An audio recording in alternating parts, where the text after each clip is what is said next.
Welcome to the Call to Cinema. My name is Aaron, and we are going to be looking at the Scream Factory at a print sale. If you watched the live that I just did, hey there, Alan.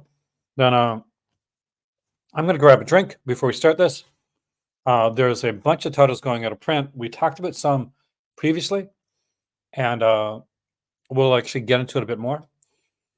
For the pre-show, it's not going to stay up. It's just something that was put there for people to see. So we'll delete that upload. As I was doing it, kind of like a bonus. I'll be doing some pre-shows. Thank you. I'll be going to do some pre-show stuff that's going to be going on Patreon. I think it's going to be more of a regular thing. But I just want to do a live one to give you guys an idea of kind of what I do. Let me grab a drink, and we'll get into everything here.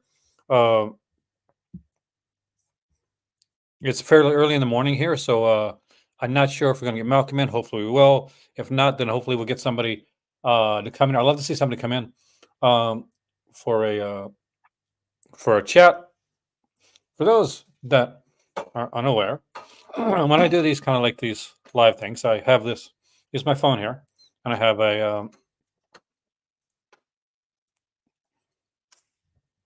my light, which I don't have to use as much here as I used to have in North Sydney.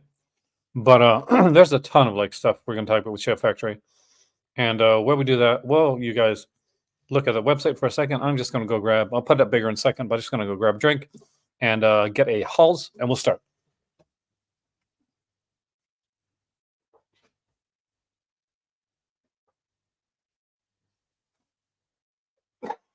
Awesome. Sneeze too, 'cause I know it.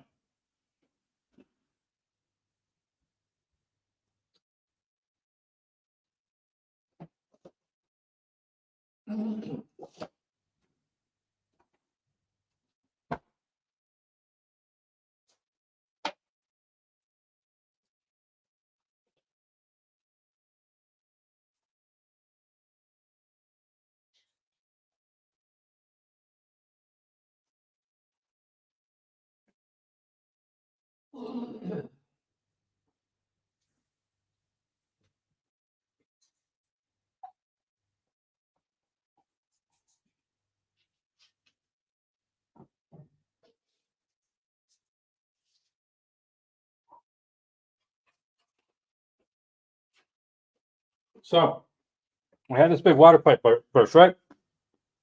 Somewhere there's a water thing that burst. And hey, morning, Sammy. Apologize for that. So yesterday, when I was going to originally make this video, zero ability to do so.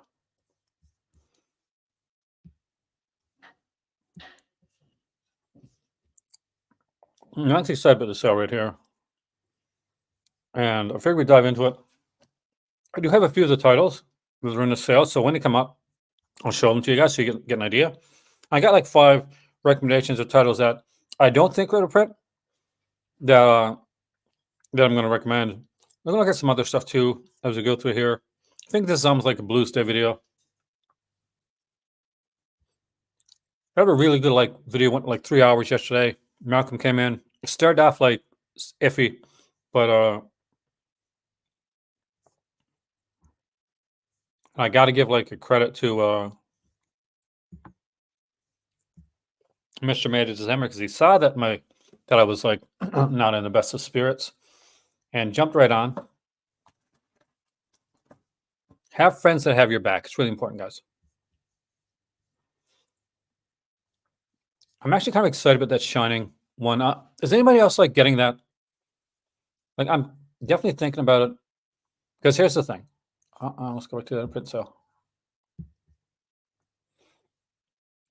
For me,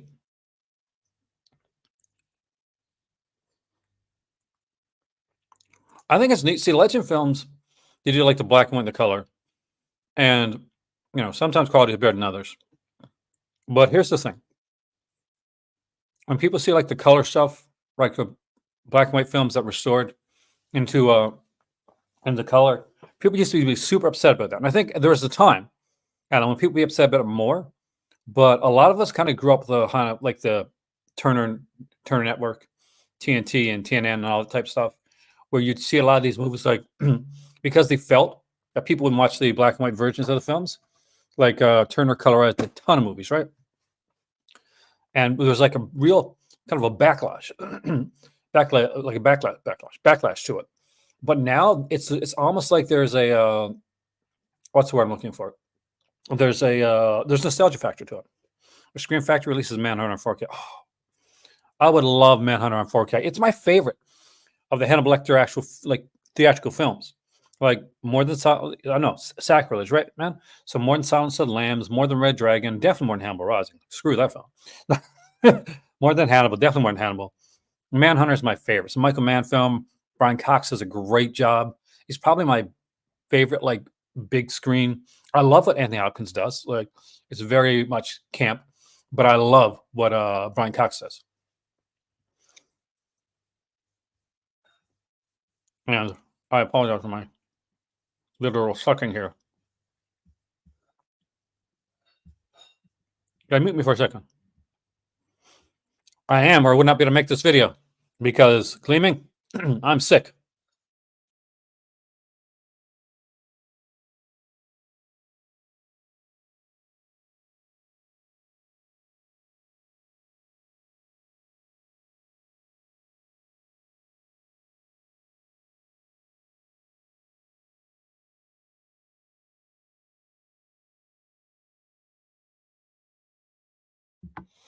So because of that, I get to wear my comfy slippers, which my mom got me. William Peterson's a goat. William Peterson's definitely a goat, man. It was To Live and Die in LA is still one of my favorite films of all time.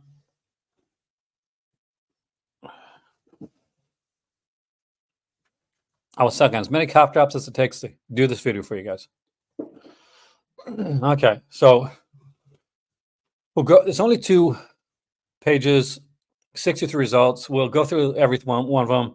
I give my recommendations. I got some alternative recommendations as well. And we'll look at what's new that's coming out with Shout Factory.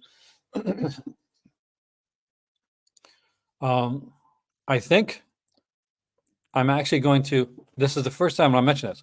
So I'm going. Well, I've mentioned Paris before, but there's a store there that's like this is a big media store. So they have like used titles. If you have the ability to take titles in, this is going to be the first time that I've ever taken titles out of my collection, and brought them in somewhere, just up the amount I have that I'm working with. So, can anybody guess the 2 titles that may leave my collection? That because I'll leave with you guys for a few minutes while we go to Captain's collection.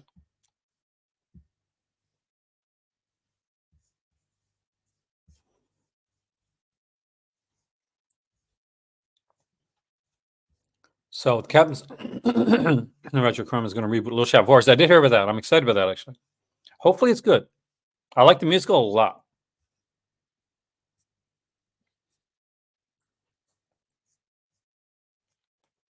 So we got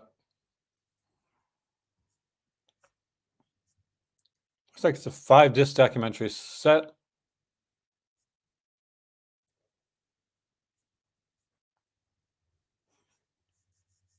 Feature-length documentary William Shatner's Gonzo Ballet trailer.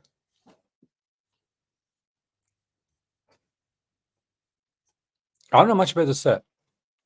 This is the one that I saw before. There was a documentary that where William Shatner goes around to talk to all the captains, and he really fanboys over one captain in particular. Can you guess who it is? Fun, sad, the big trouble's going out of print. I know. Personally, blame Disney. But now, to be fair, now that Sony's handling their physical media stuff, wouldn't it be nice, PlayStation, to get a nice, because you like PlayStation, right? To get a nice 4K restoration of Big Trouble in Little China from Sony.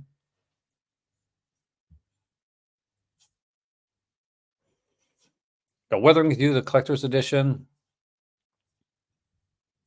CD soundtrack.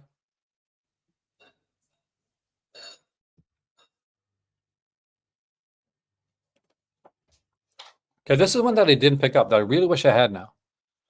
This is the Fly collection. It's the entire Fly collection, right? So it's not just the three original Fly films, Fly, Return of the Fly, and Curse of the Fly. Well, Sony's going to do it justice when it comes out anyway. One thing I can say, I've worked with Sony a little bit in the last year and a half, is that even when they sent me movies that I wasn't sure I was, I liked, um, the quality, the movies were friggin' fantastic. Like they get the audio right, they get the video right. I wish they do more features on some of the releases, but like when you put something like that, or something like when they do the Columbia Classics boxes, that's Sony. That is Columbia Classics. Then like it's insane what they put in there. Which version of Bucket of Blood is better? I don't have them. That's one I don't have. No, leave Petunia alone. You okay, sweetie? Sometimes you pick on Petunia. She's like the girl cat. She's more dainty, and some of the boys and like cats can be bullyish to her. Specifically, like Stubby and Goose. Hey, my baby, it's okay. You get in like the playful mood this time of day, so you're gonna hear like some features from Share. That'll be interesting. And of course, you got the Fly and the Fly 2 here. Like anytime anybody tells you like remakes are crap, like refer them to the Fly and the Thing. Also, the Blob. Blob, for me, my opinion, the 80s version of the Blob, better. It's a better version. Let's look at the one that PlayStation is talking about right now, and that's Big Trouble in Little China, the collector's edition. I think I got this actually. You can see this one came with like 2 new commentaries. But now the John Carpenter, Kurt Russell commentary is money. It's like really good. And you can see, look at this too. Look at the bonus features on. Look at the interviews on this. Look at how like dived into this one. Exactly. See, as soon as you said it, I said it. Definitely worth picking up. If you're a fan of Big Trouble in Little China, and at this point, like I don't know anybody that's watching this channel that's not a fan of Big Trouble in Little China. Like it's one of the goats, man.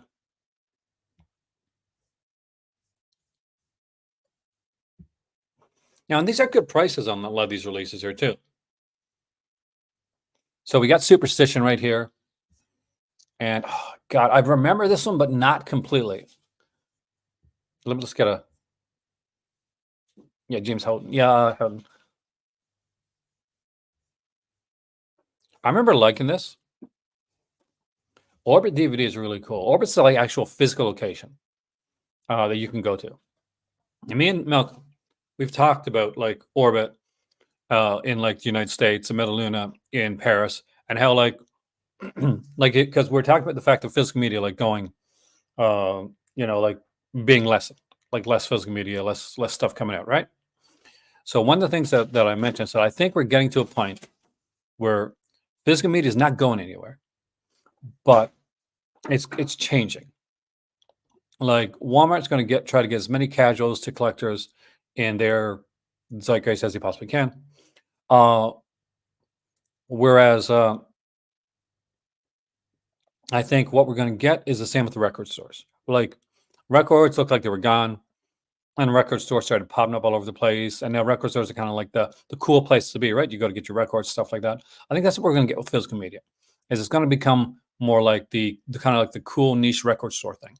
Now what that means is that for a while you're going to notice it's going to get a bit more expensive, and some people are going to feel priced out of the market.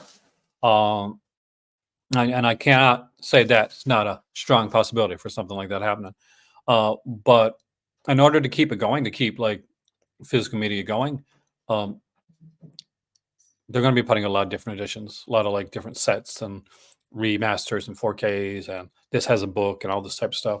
There's a ton of stuff that we can look at when it comes to these releases. The Entity is one that I always loved. It's a disturbing cell film. Like just no going in. Trigger warning.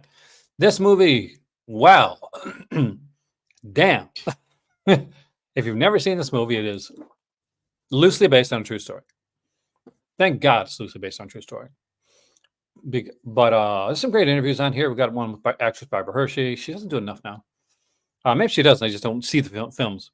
Did you ever get that big Evangeline collection they put out? No, but my better half wanted it.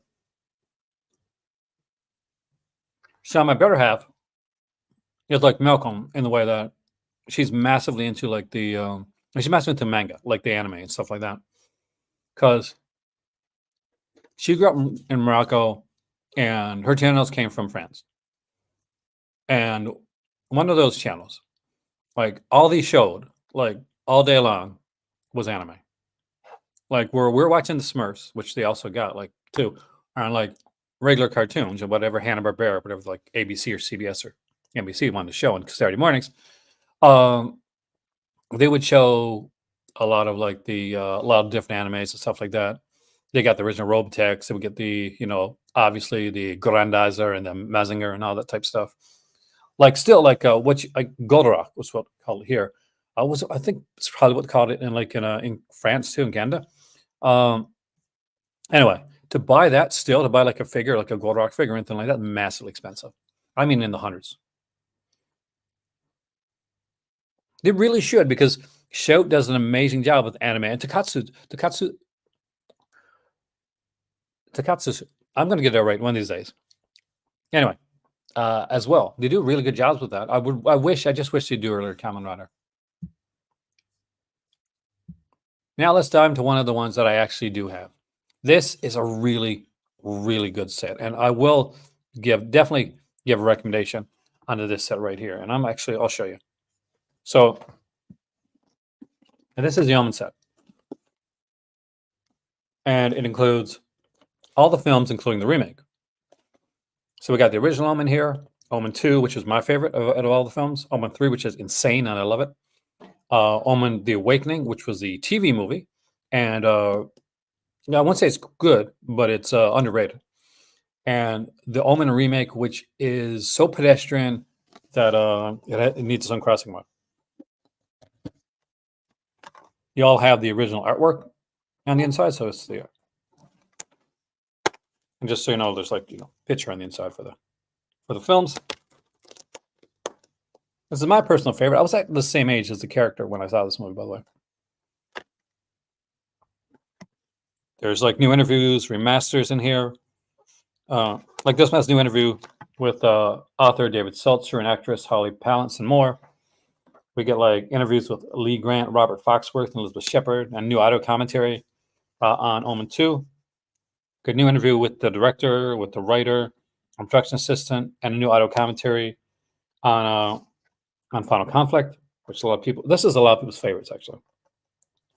Good a new interview with the writer. And of course, we get the 666 Omen Reveal documentary on Omen 4, The Awakening. And of course, we get the regular features, or like the one that nobody really cares about. It's crazy that there's a movie that has Liv Schreiber, Mia Farrow, David Thewlis, Michael Gambon, Julia Stiles, and it's I was wearing leather jacket. I got a lot. Here's the thing. For those that are unaware, like I used to have a bunch. Was that my black leather jacket or that I had, like my weathered one, or was that like the brown one that I had? One thing I'm consistently buying, guys, aside from movies and stuff like that, I got a lot of jackets.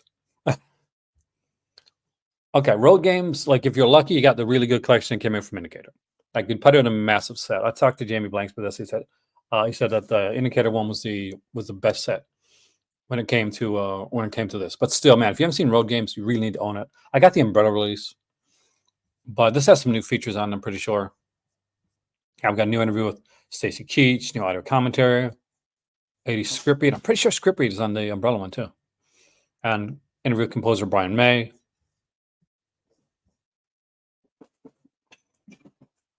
I could actually go get my Umbrella one. Might be a bit of a jaunt, but you guys don't want to wait for that. Speaking of like animation, we got one here by Hiroyaki Amashi. Did I get that right? Did I pronounce it right, guys?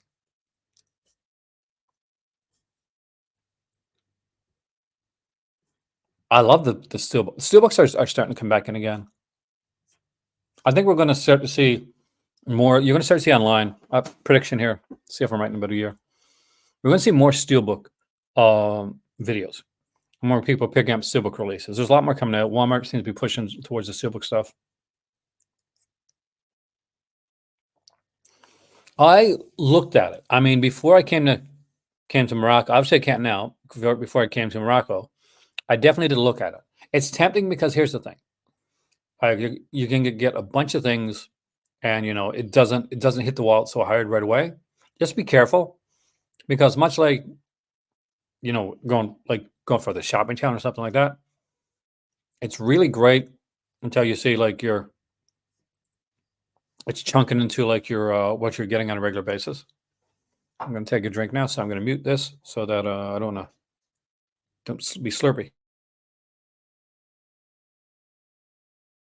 But interesting for people that and we're going to the seduction, and this is one that this is a strong recommendation from me. I initially picked up the seduction because because Morgan Fairchild was in it, and I love me some Morgan Fairchild. Like, this is like prime era Morgan Fairchild. Also, I'm a massive fan of Andrew Stevens and the movies that he did in the 90s and 2000s. Adult film, musical comedy, Alice in Wonderland, Kristen DeBell. Actually, I used to have that on VHS, back in the VHS days, man. But this is really freaking good. This came at a time when like stocking wasn't taken too seriously. And it really kind of like dived into this a bit more than was being done at the time. Because this one came out in, God, was 1980, 1981. It was like it's one of the earlier titles. Like, it's done by David Schmoller, who did a lot of horror stuff, did some stuff for Full Moon, did a whole bunch of stuff. And it's really good. Andrew Stevens is significantly creepy in this. Marco Sarazan's in this one. I mean, Vince Edwards in a small role. But it's a really good film. It's definitely one I recommend. There's some great interviews on here. There's a wonderful interview with Morgan Fairchild. Andrew Stevens on here. We got a good commentary as well. Remembering the Seduction featurette's really, really good. Definitely like a strong recommendation on this title right here. It's a great film, great title. I think you would this because Morgan Fairchild. It's my wife, Morgan Fairchild. Yeah, that's a ticket. in the bathtub. So if that doesn't intrigue you, I don't know what will. But it's a really good film. Like, seriously is.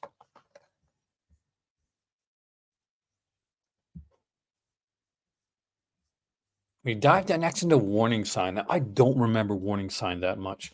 Let's put it. Let's get down. You don't need my face on screen as much. Here we go. If anybody remembers any of these that I don't remember very well, like, definitely like shout out. Hey, you should grab this release. That's what these are for. That's why I'm doing. If I knew everything, man, I would not have to do this live and let you guys give your I do a live one because it's fun. I do it live because basically, let's just say this title I don't know. We're looking at this type of stuff, sales and stuff like that, or a title I'm not as aware of. The fact is, this may be one of your guys' favorites, and it's an interesting way to do it. So we got Yvette Koto in this one, Sam Watterson's in it. Oh wow, good cast. Dean Cundey doing the cinematography. Worked a lot with like John Carpenter.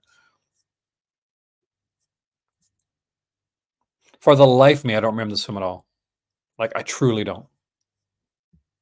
I know I've seen it, but I totally cannot remember it. Now, this one I used to freak me out when I was a kid. This is Fear No Evil from 1981. When this came out, there was a kind of a mom and pop type store in my local small town. Also, I lived in a fishing village. And Nip and Booty, there is in the selection. Hell yeah. And Sean, that is the reason to get the film. And Fear No Evil they had a poster. And they had Fear No Evil there. And what I thought was going to be like the most amazing thing in the world. Because right next to Fear No Evil was Friday the 13th, The Orphan. I'm like, my God, I've seen every Friday the 13th film. And I've never heard of Friday the 13th, The Orphan. Like, is this a story about the backstory of like Jason Voorhees Am I going to find out more about like Jason when I pick up and rent Friday 13th The Orphan? So young Aaron put down Fear No Evil, which I was initially going to rent. And I grabbed Friday 13th The Orphan, had this cool cover on, didn't read the back or anything. Went to the counter, super excited, got it, got on my bike, biked home, put it in the VCR. Disappointment followed. It had nothing to do with Friday the 13th. It was just a film with a similar title. But I would really like to see the movie again because I remember jack shit about that film, aside from the fact that it had Friday the 13th name on it, and I actually didn't rent this. And when I go to the store, this guy here looks very Malcolm McDowell right here. This picture here would freak me out. Or like scared the hell out of me.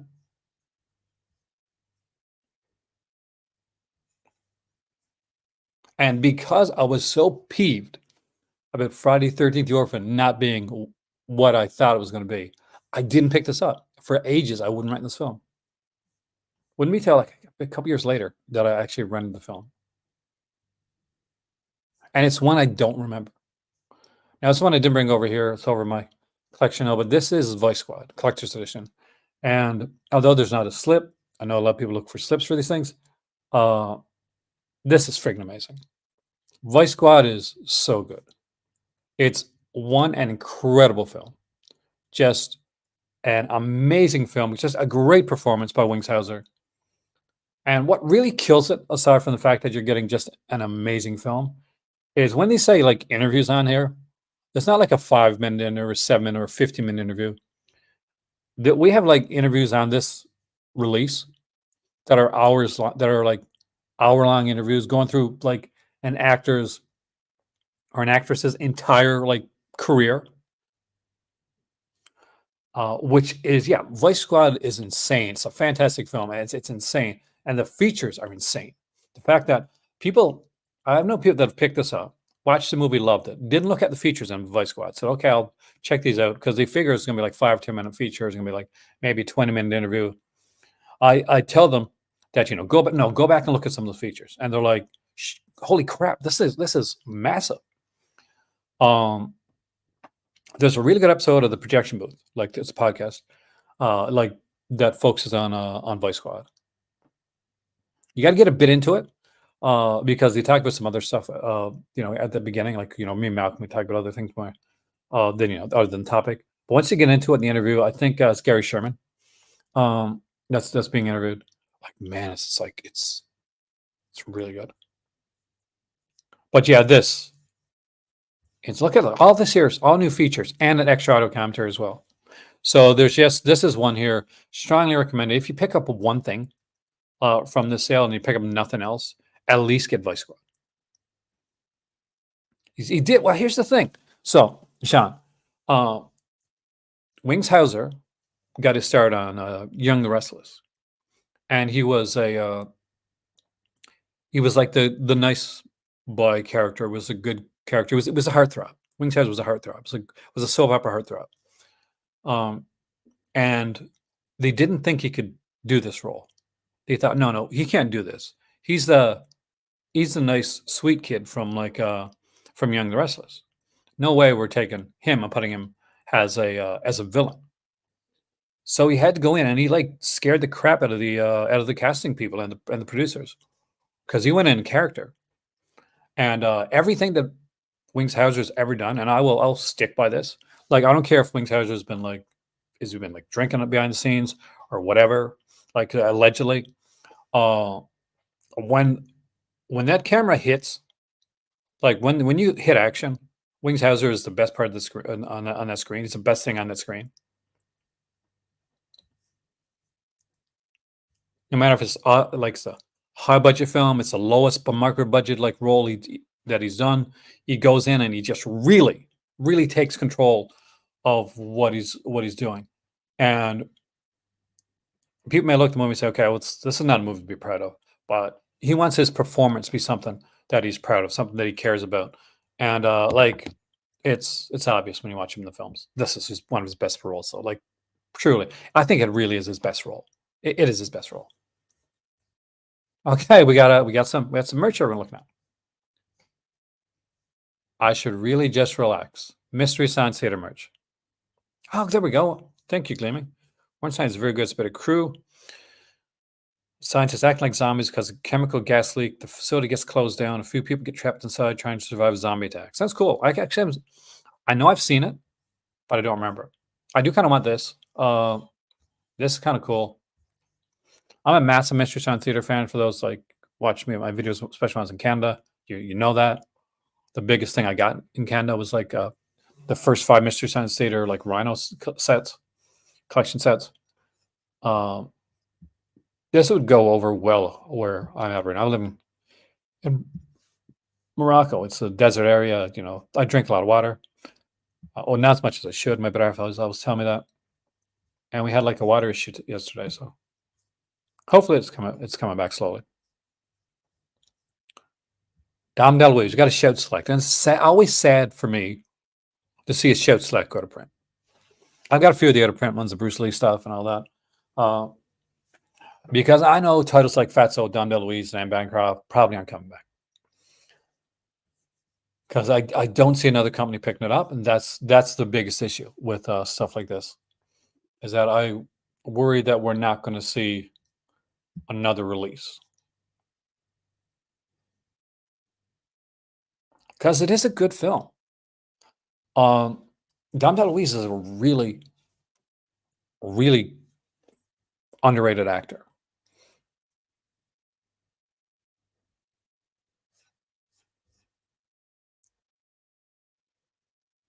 And titles like this aren't ones that like they're not like I could see somebody else picking up Vice Academy down the road, or maybe like obviously The Fly or a big title like Big Trouble in Little China, right? So other companies are going to do that. Not every not every company is going to clam for a Dom DeLuise film. That's the sad truth of the matter. So it's $9.99. It's definitely an easy recommendation for stuff like that. Why are so many Mystery Science Theater things going out of print? That's actually making me nervous. Set of 2 Mystery Science Theater Moon Orbs, which again is cool, cheesy, fun. $7.99. Actually, a good price for that if you want to get that stuff. Now here's a really good title. I have the DVD edition of this one. I don't have the Blu-ray. So it's Dirty Mary, Crazy Larry, Race with the Devil. So Dirty Mary, Crazy Larry is an excellent little film, but the key one you want to look for on here is Race with the Devil. Race with the Devil is a really, really solid title. If you've never seen it, it's got Peter Fonda and Warren Oates. Warren Oates is so freaking. Speaking of underrated actors, Warren Oates, one of my favorites. Sam Peckinpah, Bring to the Head of Alfredo Garcia, underrated film. So I have like the DVD edition. I have this one. Let's have this DVD edition. This one, but Blu-ray for this one at $12.99. Just 2 really good titles. Like there's a tenseness to Race with the Devil, and it's such like a simple plot that it could easily get redone like over and over again. To be honest with you, like they're out and they're camping, and they got like 2 guys and their wives are with them, and they just happen upon a cult, and they see what they're not supposed to see. So then, literally, Race to the Devil, the cult is chasing after them. As you can see, there are 76 in stock. Once these are gone, by the way, these are out of print sales. So once these are gone, these are gone. They're not coming back. There's no reprintings of these. There's not like they're doing another one. It's not like it's going to come back again. Satellite of Love. Almost looks like a dog bone. So I wonder if they tried that on purpose. So little ornament to put on your Christmas tree if you're an MST3K guy. Okay, let's talk. Can't Stop the Music. Have you seen Can't Stop? Who here has seen Can't Stop the Music? Because here's the killer part. It's a film that was like really trying to market the Village People. But man, oh man. It's a Steve Gutenberg joint. So this is an early Steve Gutenberg. It's got the Gutenberg factor, which we talked about on channel, which makes it better already because Steve Gutenberg's on it. Alan Carr produced this. Did Grease too, right there. Look. So yeah, 1980 was just a massive, massive fair at the box office. And it's 2 hours long too. So it's not like it's a 90-minute or 80-minute joint where you can just get through like super. But yeah. Um, is it worth watching? It depends. Like what's your pain tolerance? Do you really are you like are massively into like cheesy musicals? Like kind of Macho Man. I think it's worth it. I really do. I don't know if I'd order it online. Not me, because I'm obviously not in Canada or North America. But if I was at a store and I was there for 17.99, I would definitely pick it up. Let's get into some of the ones that I'm actually very sad that they're losing. So they're losing rights to a bunch of Hammer stuff. And we'll start off with Hammer's final film, To the Devil a Daughter. And suddenly the screams of a baby born in hell. So Dennis Wheatley was an author who did a bunch of these supernatural, like suspense type of novels. And Christopher Lee was a massive reader, was a fan of the writer and really wanted to get his stuff made on film.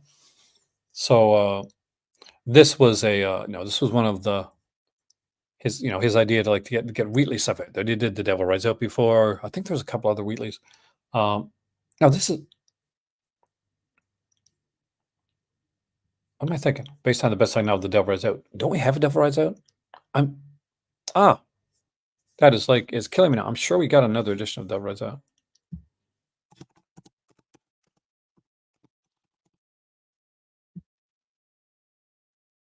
Yeah, because he did put The Devil Rides Out.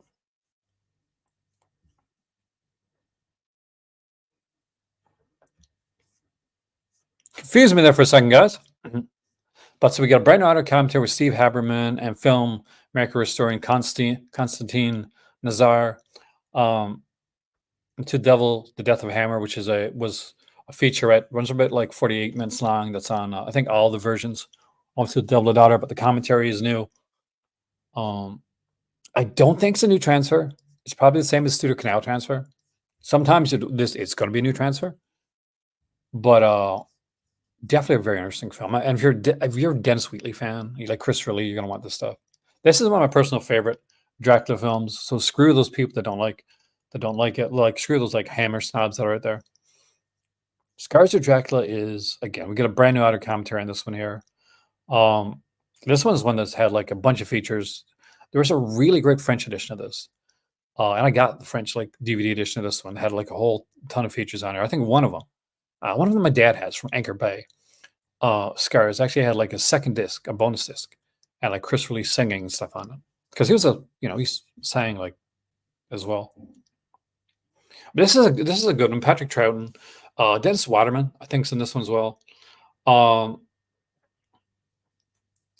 You get a particularly cruel version of Dracula in this, and for some people that was like a bothersome thing. Like he's an aristocratic count and a vampire. So not expecting him to be like cruel is kind of like, are you kidding me? 2 aspect ratios for this one here, 166 on 185 aspect ratio. All right. This one here, we're looking at a brand new audio commentary as well as a brand new interview with the actress Martine Beswick. Beswick and Ralph Bates kill it in this role. Dr. Jekyll's Sister Frankenstein was definitely far ahead of its time and one of my favorites in the latter Hammer series of stuff. I had a massive crush on Martine Beswick, and it is such a uniquely done film, and it's a concept that they've used before, well, in a way, not this way, but it's never been used better than this. It's never been used better than this. The artwork is absolutely stunning on here. This one is one of the ones that comes with alternate like cover art.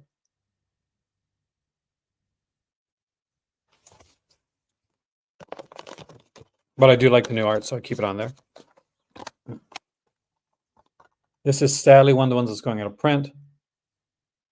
Features on here, as you can see, right, what's up on the screen there, but like also, there you go, right here as well. And it is so cool. It's such like an wonderful, unusual. It's 4:57 a.m. Haven't gotten to sleep since yesterday. Alan, you're a trooper, man. Thank you so much for coming in. I truly appreciate that.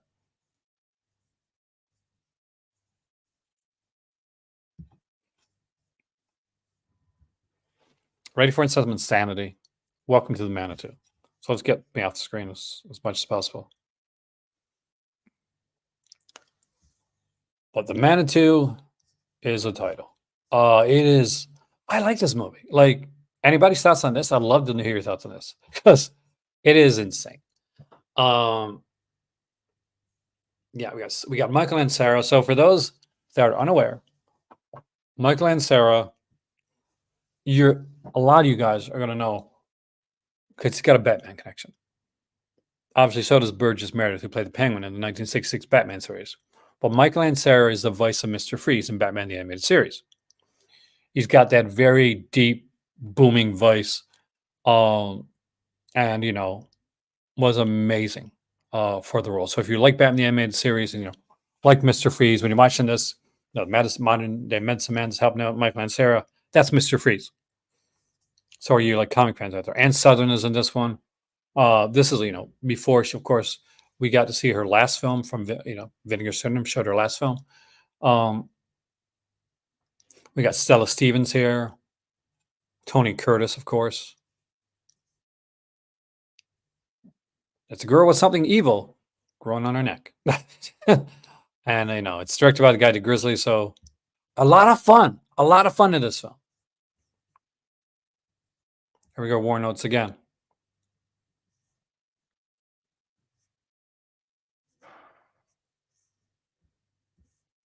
I don't know if I've seen this movie.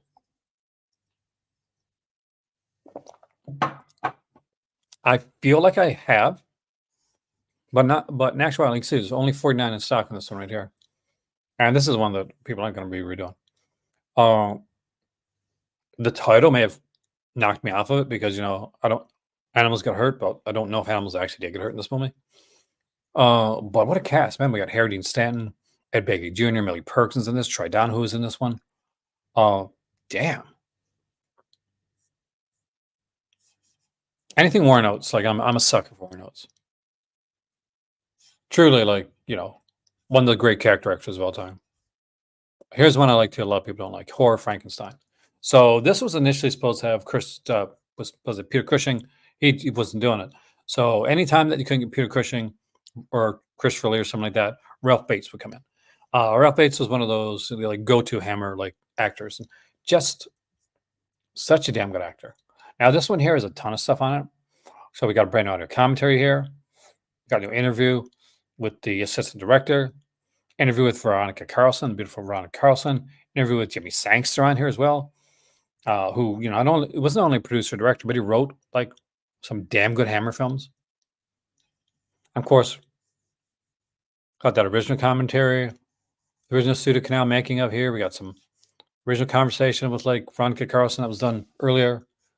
But as you can see, we're loading up to aspect ratio. So we're loading up with extra stuff on some of these like Hammer releases. And we don't, here's the thing with a lot of this here, is that you may get another Horror Frankenstein. You may get another like version of Dr. Jekyll and Mr. Hyde. You may not get a lot of these features because, as we found out, when Clum was coming it through from Kino Lorber, and still great set. One of my faves. I mean, it depends on like the. That's a great question. On like what you're on the time you're talking about. Like, there's the Gothics, right, Sean? So with that, like Frankenstein's Be Destroyed is my favorite Frankenstein film. Obviously, there's things like Horror Dracula, which is regular. Dracula's Risen from the Grave is their highest like profitable like Dracula film that they put out. I think. And least favorite is you can skip Satanic Rites. You really can. It's really bad. But for like the main stuff, like I like Brides a lot with David Peel. Doesn't have Christopher Lee in it.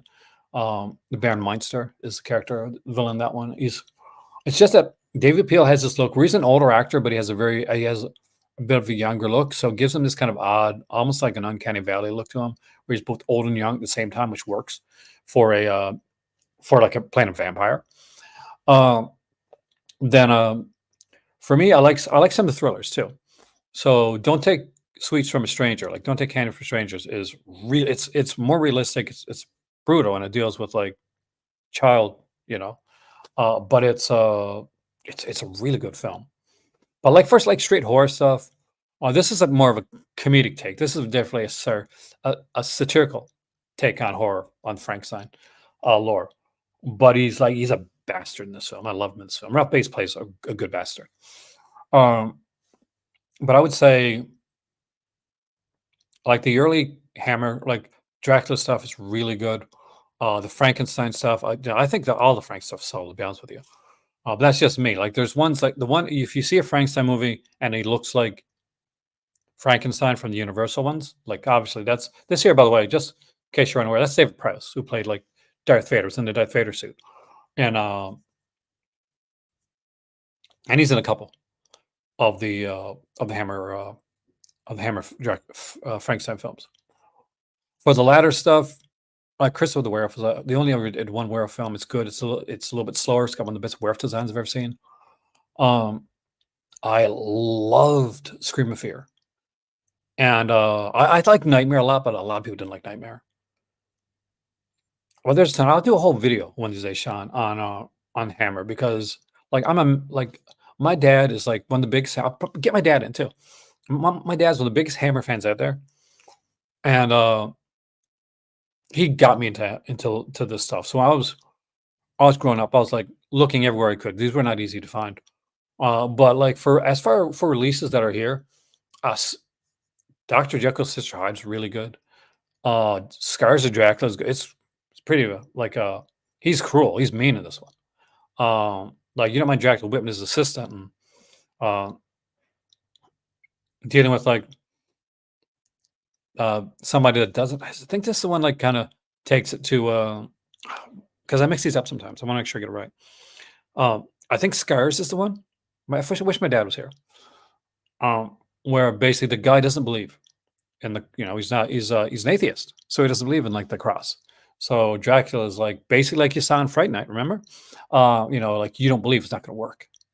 It was done there first. Like Hammer did that first.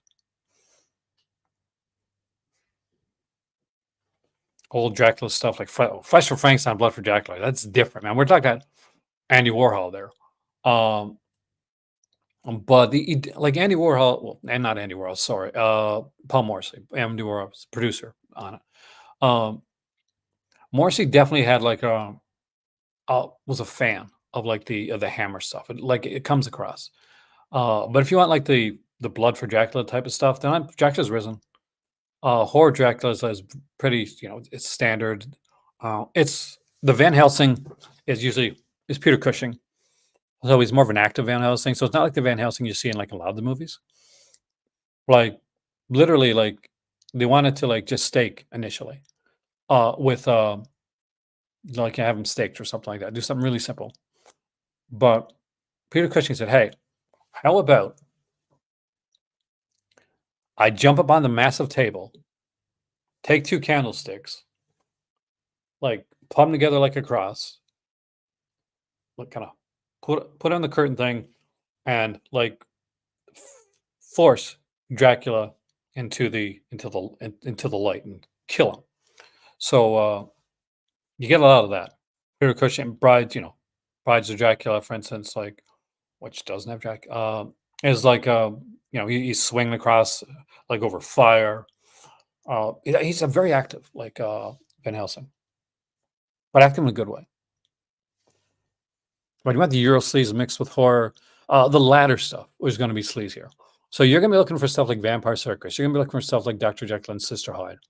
Uh, it's not as good a film. It's a fun film, which we're going to be talking about later. One called Lust for a Vampire. The Karnstein trilogy type of stuff. The stuff where they get a bit more raunchy with it, because there's like heaving bosoms, but early Hammer stuff is definitely a bit more reserved than the later stuff a bit. But we'll get there. I promise. Like we got Blood from the Mummy's Tomb here, which is definitely a fun title. I actually like Blood from Mummy's Tomb. I like the Hammer Mummy movies better than the Universal Mummy movies. Like for me, they're way more interesting. We got the Valerie Leone from Spy Love Me. She's gorgeous. Andrew Keir, they say Quatermass and Pitt, but for me, he's always going to be the guy from like Dracula Prince of Darkness, which is a very cool like Dracula film. This is the second one that Christopher Lee did.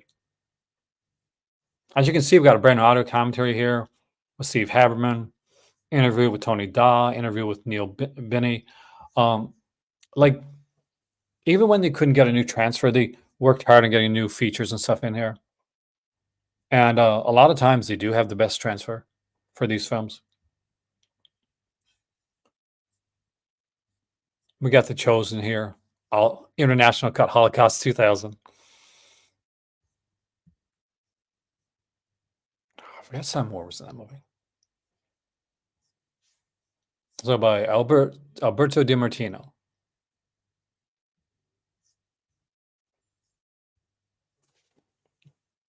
Here's another one I have the DVD of. But I never did get the Blu-ray. This one was one, I think the Blu-ray might have been like a website exclusive, cheffactory.com. So yeah, there we go. Looks right in front of me, and I don't see it. So I grew up with like Dynasty and Hardy Boys, Nancy Drew Mysteries. So when it was, hey, there's a movie out there with Pamela Sue Martin and nudity, like as a kid, I was like renting the hell out of that movie. So yeah, but Cloris Leachman, Crazy Mom was actually way more fun than I expected to be. Again, look, directed by Jonathan Demme. We'll go on and do Silence of the Lambs. Lady in Red is directed by Louis Teague. Who, for those that are Vinegar Syndrome fans, Louis Teague is also the director of Navy SEALs. So if you're picking up Navy SEALs, this is another Louis Teague like joint right here. And looks like that this is legit a DVD. Bonus features for the Blu-ray. Are there different bonus features for the DVD?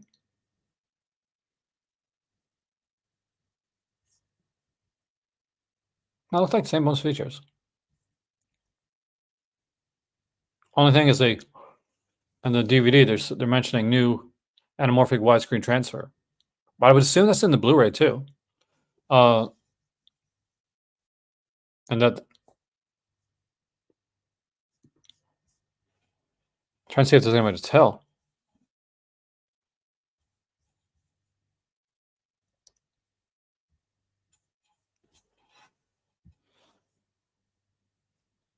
We got Circus of Horror, which is really down in stock. 37 only is left for this. Remember, once these are gone, these are gone. This is it.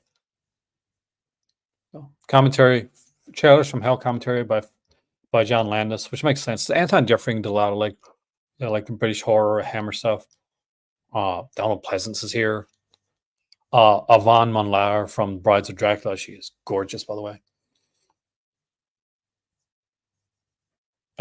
Yeah, definite recommendation on this title. $16.99. Definitely not a bad price for that one right there. Do I recommend The Alligator People? This is where it gets different.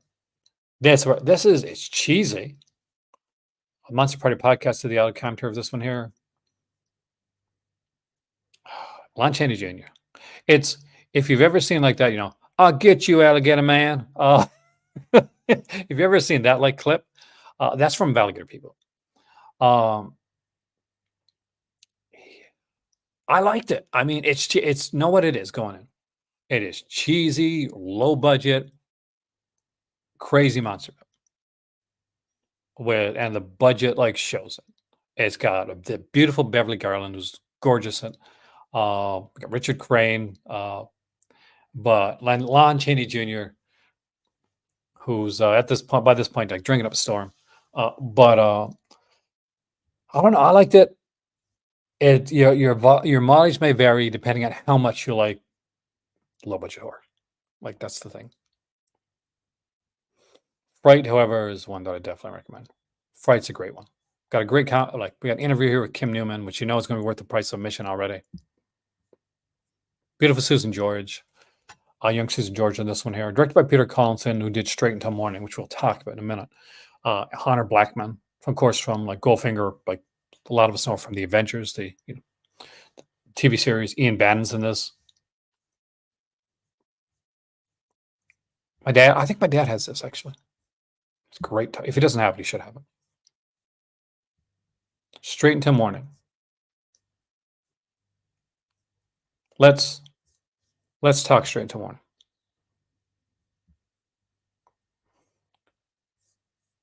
Straight Until Morning.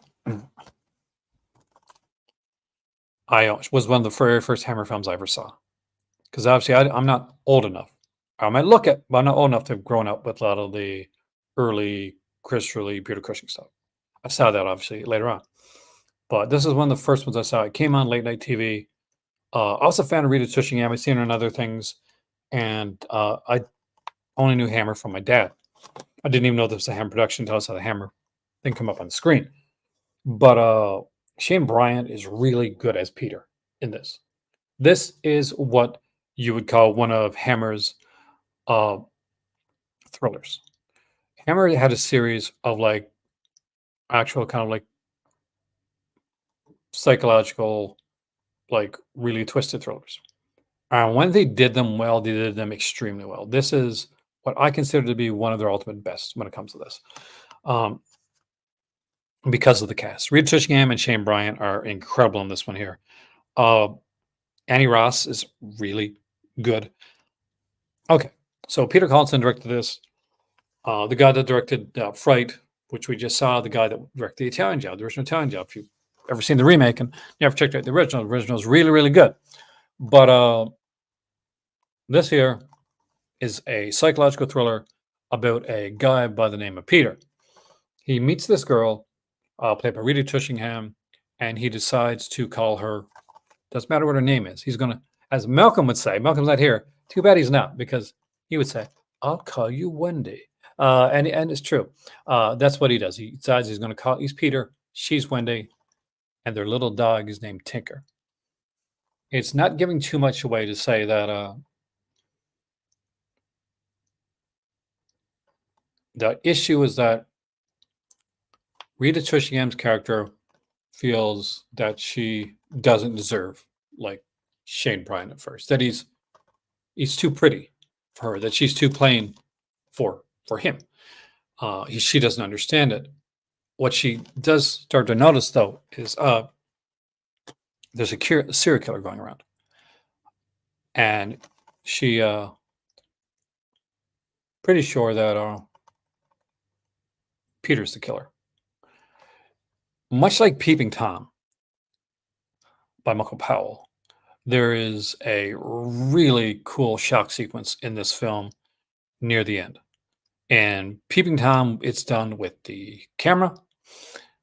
And Straight Until Morning, it's done with a cassette recorder. Both of them stand out, and you kind of think about them afterwards. You really do. It's just a fantastic film. And the new interview with Kim Newman, plus you got the Dream Lover inside Straight Until Morning from Studio Canal release, and of course the commentary with Rita Tushingham and journalist Jonathan Southcott. Recommend you check this out. It's a really good title.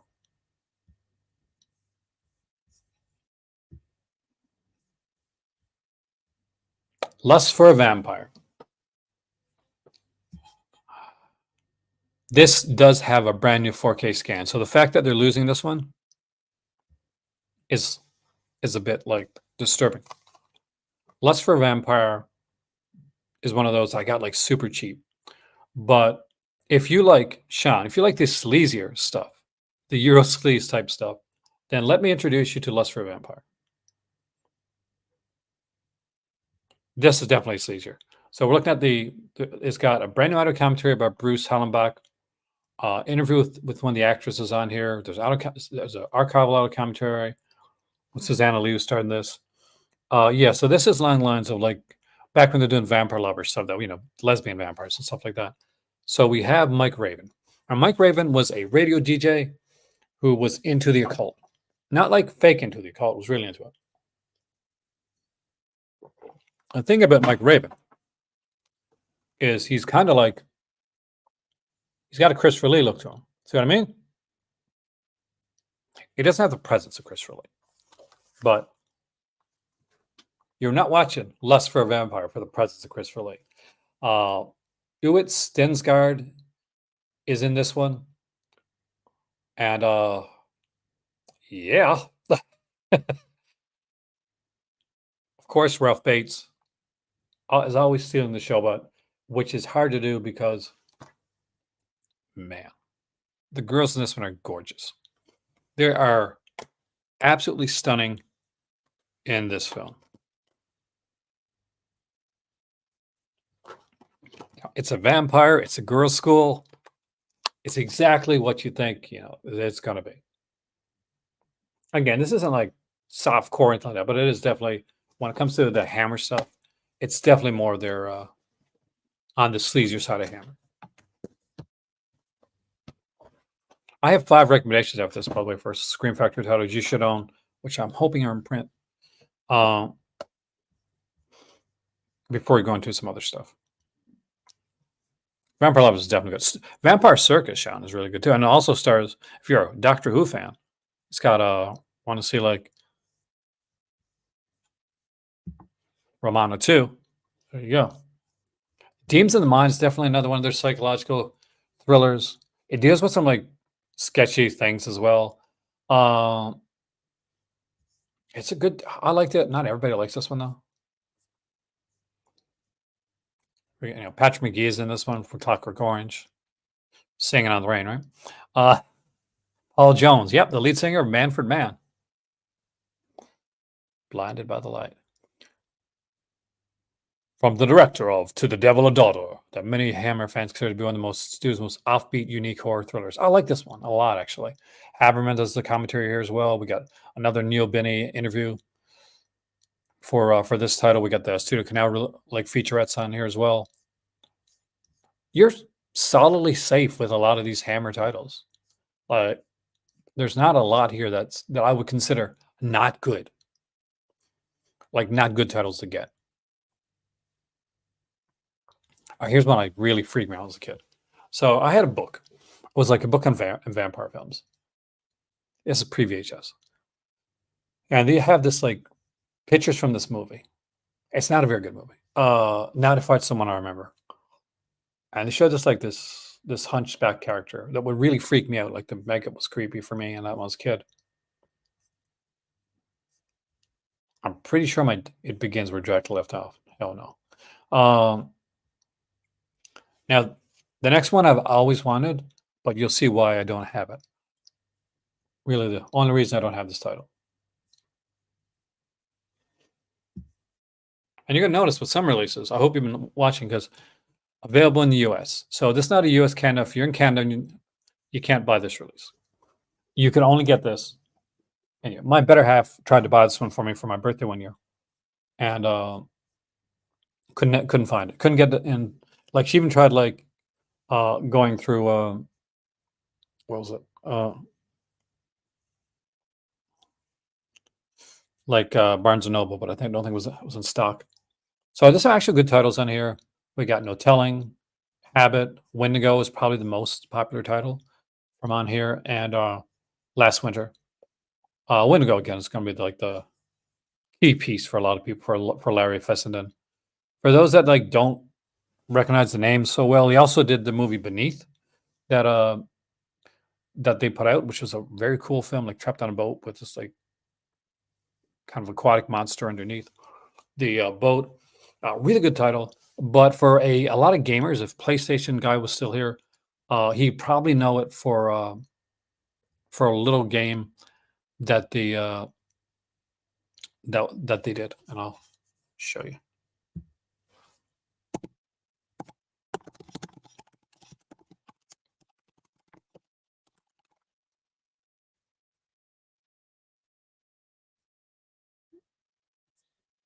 Where's it at? Come on.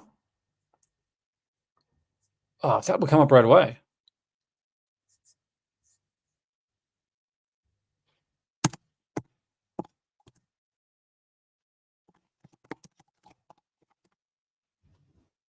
There we go. Until Dawn. Until Dawn was this amazing game put out by PlayStation.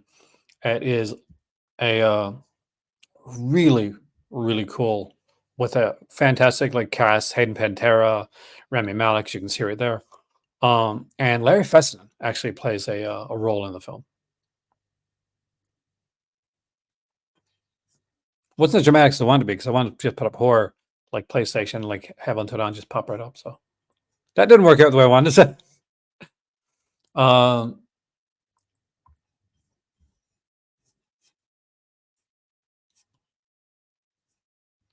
okay, we get to Fear in the Night. Again, we got an out commentary with Troy Horvath here. Now this again is another of the latter like Hammer releases. Got Judy Geeson, Joan Collins, Ralph Bates, Peter Cushing.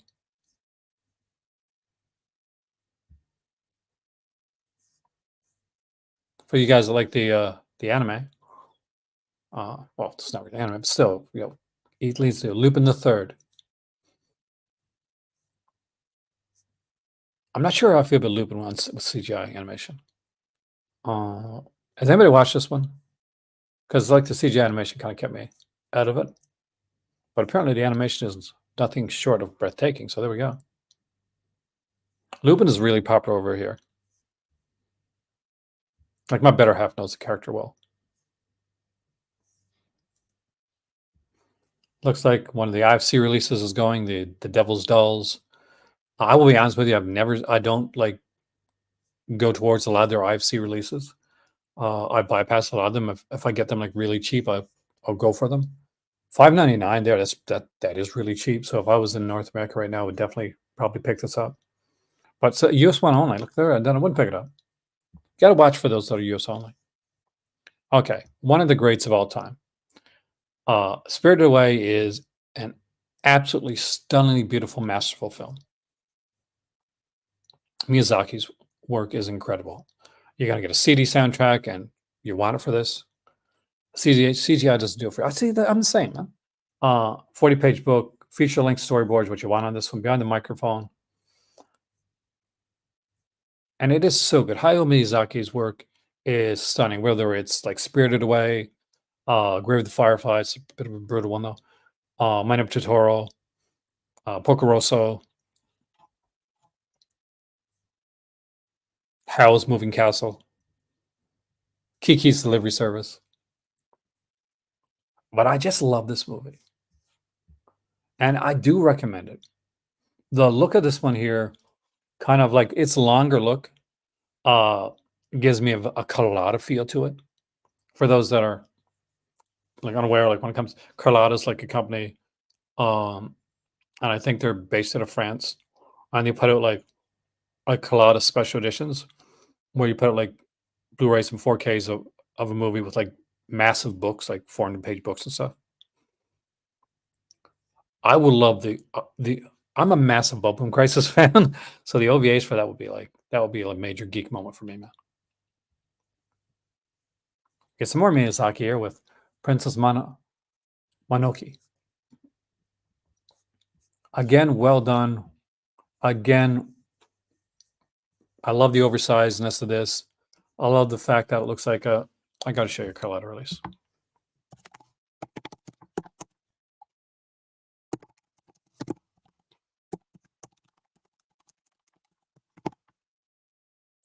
See if you get the feel. Here you go. Here's a Carlotta release right there. So this is a 4K release with not a booklet, but a book like with writing, massive writing. Now it is in French, but you get what I mean. Like, kind of has that look to it. The thing, it is early, but you got to remember, Mikey, I get up early, and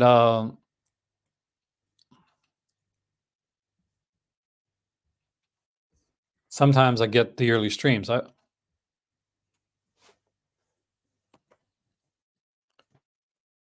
So watch out for the early streams from me.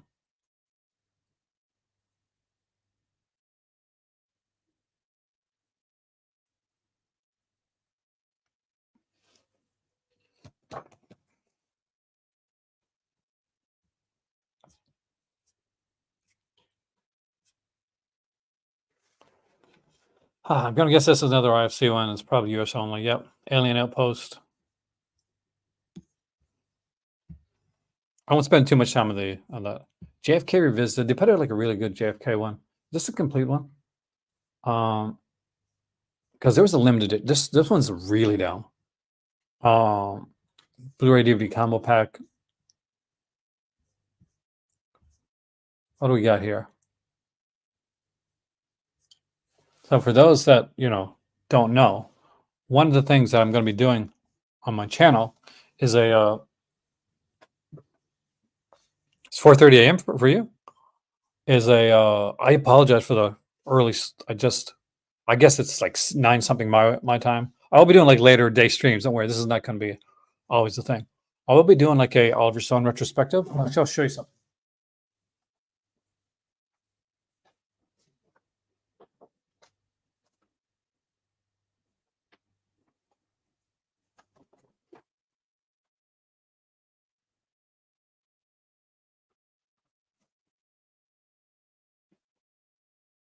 Moving again.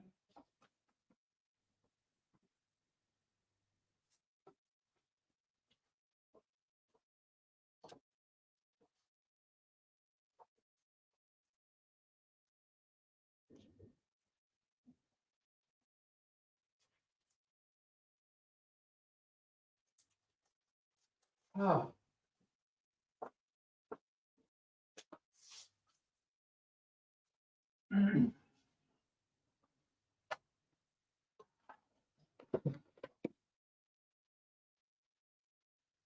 Not just out of stock, Monkey. These are going out of print, so they will not be released again. So I'll be doing an Oliver Stone retrospective on my channel. I'll be going with this box set right here, Ultimate Oliver Stone Collection. So I'll be going from right up to Alexander. But that, my friends, is going to take some time. Anything that I'm showing you right now, Monkey, is not just going out of stock, it's going out of print. When they is gone, they is gone. For the JFK Revisited, the complete collection, there is only 20 left in stock. So that's really down there.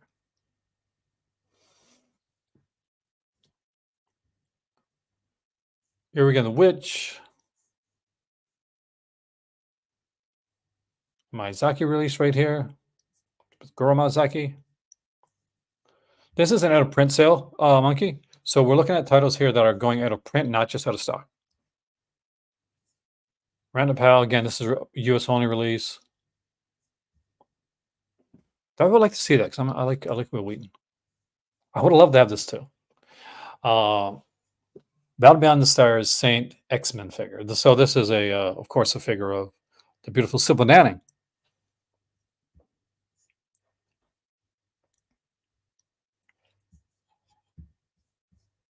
And that's not creepy at all. It's fantastic that she has like an action figure. Looks like we've got some TV stuff here as well. The Bold Ones Protectors complete series. That's of course is Leslie Nielsen. Is going out of print as well. Actually, I like the Bold Ones. That's something I saw when I saw it like on VHS. Got some Ernie Kovacs set that's going out of print. Some of this stuff will like last a little longer. Now, Rock and Roll High School. Now, like with the reemergence of steelbooks, kind of coming back in again, and this being a really cool looking steelbook. 40th anniversary edition. $23.97, 68 in stock. You can see this one's going. Brand new 4K scan of the OCN on this one as well. Brand new documentary, as well as a ton of other. Hey, there's Semitech. Welcome, man. Shout Factory is having an out of print sale, which we were going to be looking at yesterday. I do apologize. Unfortunately, yesterday, almost 80% of Marrakesh had no water. So yesterday was a bit of a, I'd like to call it a bit of a crisis. Yeah, this is going to sell out. This is for those vinyl collectors out there. Yeah, 84 in stock, I figured. We got the Captain's Collection Special Edition and Has Been Splatter. Like William Shatner Has Been vinyl. Look at this. Look how gorgeous these vinyls are, man. I wish I still had my record player because I would definitely pick up some of these vinyls, man.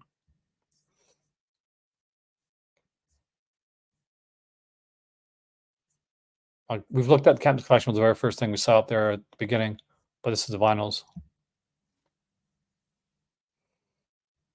There's a couple here that surprised me. One that's really surprised me.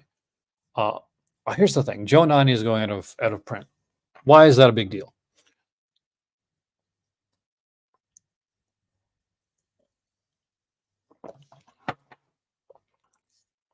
Needs water when you have Blu-rays. Well, you're my Patreon, Cinematech, I think you are.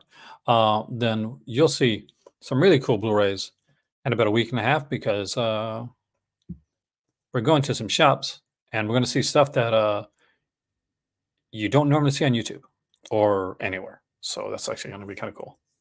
So Joe 90 again is it's one of the Anderson titles. And there was a time when I'd be like, not so nervous, but an Anderson title going out of print. Until last year, because last year Network ceased production. For those that are unaware, Network is a UK company that put out a ton of releases that a lot of other people wouldn't put out. Some of those were the Anderson stuff. And I'm sure like maybe ITV or like hopefully Imprint will pick up some of these releases or maybe have picked up some of these releases. There are no physical media stores in Morocco. I actually have to fly. I checked. There used to be there's like a French like chain called Fnac, right? Cinematech. Hey, mate, it's December. Jump in, man. I sent you the link. And until 2022, they were here, and they were a brilliant place to get physical media. There was a two-level store, and at the Morocco Mall in Casablanca, and they had a couple other stores. In 2022, Virgin's Megastore pretty much pushed them out, and unfortunately, Virgin Megastore doesn't carry physical media anymore. The last of the physical media they had was when I first got here. It was just a little tiny bin of DVDs that they got rid of at like super cheap prices. But when Fnac closed up in 2022, I wish it would have been here because they closed up Cinematech with a 70% off sale. They carried Arrow Video. They carried a lot of like kind of cult releases, stuff from places like like Bach. If you know, like you've never seen like some of the Bach releases, I'd love to show you that stuff. The Up series, Michael Powell's Thief of Baghdad, like Network did so much great stuff. I got a ton of Network releases, like not as many as like Malcolm has, but I do have those cool Network releases of The Saint, which Malcolm loves. And it's scary because there's not a lot of companies that are going to put out Joe 90. And I'll leave this one on the screen till Malcolm comes up because it's going to be one that we can actually chat about as we go through. As you can see, ITV, there's an ITV release right there. So there is a possibility that it gets the ITV release over here, over in Europe. So when I buy physical media, Cinematech, I have to go to Europe to get it. I think we're not great at marketing themselves, which is a shame because they put out such great stuff. So for my birthday, it's my birthday month. My better half she offered, do you want to get like a tablet? Do you want to get something for your birthday? I said, why don't we just do something? We can go somewhere, something for us for our birthday, like something relaxing. And so I was here one day and I got a text from my better half. She said, we're going to Paris. And I'm like, that's fantastic. And I said, well, it's a physical meeting in Paris, so it's probably all French. Then I looked online and I found out that it's not, and we're going to have some fun. Which is why I put the whole here. We'll do my shill thing real quick. Hopefully it'll work. I'm doing a specific birthday stream on the 25th because I will be traveling later. Let's get it on every night. Let's get it on every I'm night. Oh, I'm I'm in. I'm, I'm doing my shill real quick. So you can help me shill here. You're good with this stuff. Yeah, All right. there we go. The buy me. Buy me a coffee. Okay, guys, I've got to tell you all. Right, this is to buy me a coffee. Okay, I'm going to Amsterdam next week, and the wife has said if I get any donations, then I can have a lot more fun out there with people, especially in the red light area. Right. She'd kill you, man. So, go to buy me a coffee, come to cinema, put in there hunk of YouTube. I want you to get your dip wet, and there you go. You've helped me. In actuality, what's happening is like I'm going to Paris. Uh, we're going to a massive media store, one of the biggest in the world. Um, Eventually, I'm hoping that after I go to London, it's a place that me and Malcolm can check out after I Oh check it out. yeah. Um, but this is going to be my first checkout there. So, Malcolm, here's the thing. Before going farther, they have a used section, right? And every day I Oh go to the used section, and everything sells out almost immediately. And I'm thinking, wait, they have a used section. I've got the Cardona collection volume 1 and the Ebola syndrome. yeah. You know where that's going, right? No, I ain't got a clue. Metaluna. Oh, They offer me good, like, because I like. Here's the thing: if you're gonna have stuff in your collection, have stuff that that you're gonna watch. Like, exactly. don't like because there's space that you have like for releases that you want and you're gonna like appreciate. I didn't buy these because okay, I just want to buy Vinegar Syndrome. I was a subscriber. Those came as Yeah. part of my subscription. I try not to buy So, things so have you thought about trading them in that over there then? 100%. Like I looked at my better half today, and so I want to contact Bruno at Metaluna because I know that in November they started carrying Vinegar Syndrome releases, Hmm. and they would have those releases, but they're more expensive. The Cardona collection volume 1 over there is like 47 euros.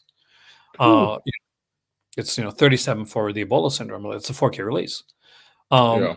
So if that can like help get get a set, like get me like the Bollywood set, or Hmm. take something off of like one of those other releases, so it'll be amazing. I want to thank Malcolm. Malcolm was one of the people that actually donated for my birthday, so thank you so much for that. I You're really welcome. appreciate it. So You're welcome. shag those people from the last video that Yeah. No negativity, just positivity. yeah, luckily they did not come back, so that was good. Um, but then again, that may be the banning issue. I Yeah, want possibly. Yeah. Here's the thing, guys. I want to have a channel here where we can talk about like all kinds of stuff and be excited about physical media and releases. And me and Malcolm can chat about stuff and chat with you guys and have a lot of fun. Yeah. Uh, so we want to keep it like nice and light. We don't have people that feel like they're targeted or like they're just coming in to bring in like just negative. Like we can have that in real life, man. Yeah. Like, Yeah. this is here. Plus, the whole point is to just be able to enjoy time together. That's exactly. People join us, they have fun, we have a laugh, we look at media, we do whatever we're doing that day, and we just enjoy it and have a great community aspect. Oxford Circus is reopened. I did Oh, not know oh that. yeah, oh yeah, long time ago. That opened quite a while ago. Yeah, see, Oxford Circus is where I went when I was in London. Like I went to FOP and I went to, do you know the big on Oxford Circus or Yeah, Masters? Um, that's because I was bummed when it closed down. yeah, it was the best one. That and the one in Birmingham. I haven't seen the one in Birmingham, but like I'm guessing that's closer to you. You've never been to the Vault? Not yet. Wow, that's like the size of like a stadium. I went. We're going to Fnac War there, right, Malcolm? And Yeah. it's 4 floors high, and I'm like, crap. Um, 4 floors. That's insane. You know what the scariest part about that is? But for me is I see a 4th floor place and I can't buy everything in the store. just That's going to why it makes me Metaluna quest. and not being able to buy everything. So for those people that just came in that don't know about where I'm going, it's this store. And if you're wondering about like what companies they carry, it's all these.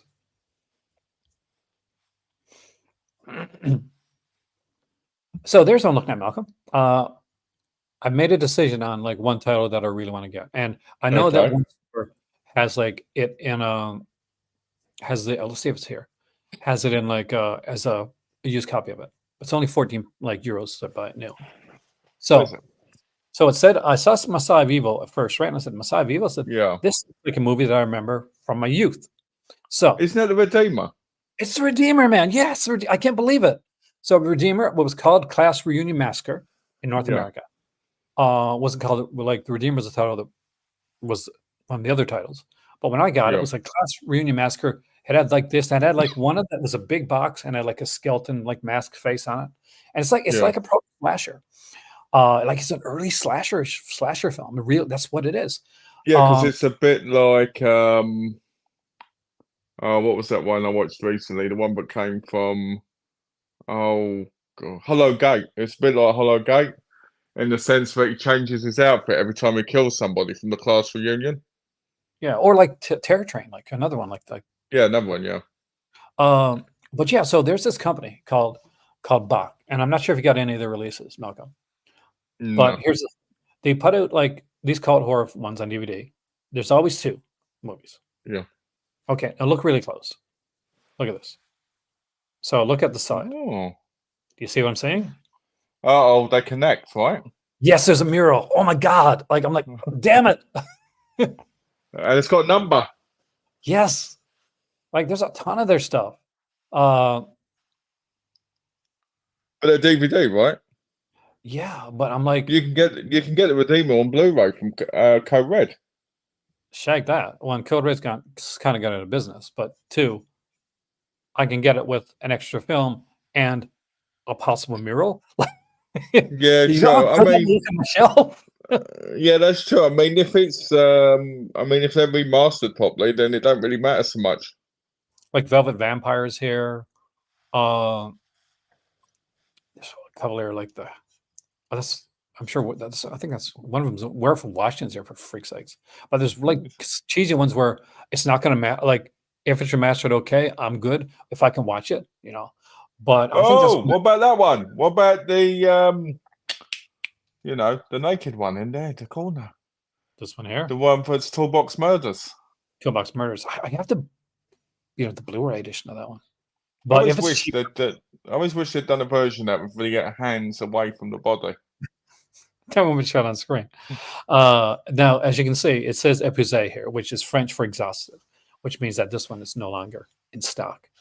But that being said, I've been checking out some stores around that have a lot of the other Yeah. stuff, and there's some good stuff, some really good stuff. So you All go right. Metaluna first, or are you going to look at the other places first and then go to Metaluna? Well, that whole street has a bunch of stuff. So around like Rue Dante, there's going to be Album, and there's some different like comic shops, and there's Metaluna, which just up from Shakespeare and Company, and just around from that is there's a chain of stores called the Gilbert Joseph like Library, which library and for fans means bookstore, and they have like a ton of like good physical media, like both new and used. Yeah. And you can buy and it's like you can buy genre releases. That's where I found Redeemer at. That's And pretty cool. yeah, and they had it for like under 10 euros. So, and I know he wants to go there for the asterisks and for like maybe some is no good and stuff like that. Well, that's gonna be cool. It'll be fun, man. I'll be like constantly texting you during that. Yeah, definitely. You got to share it all.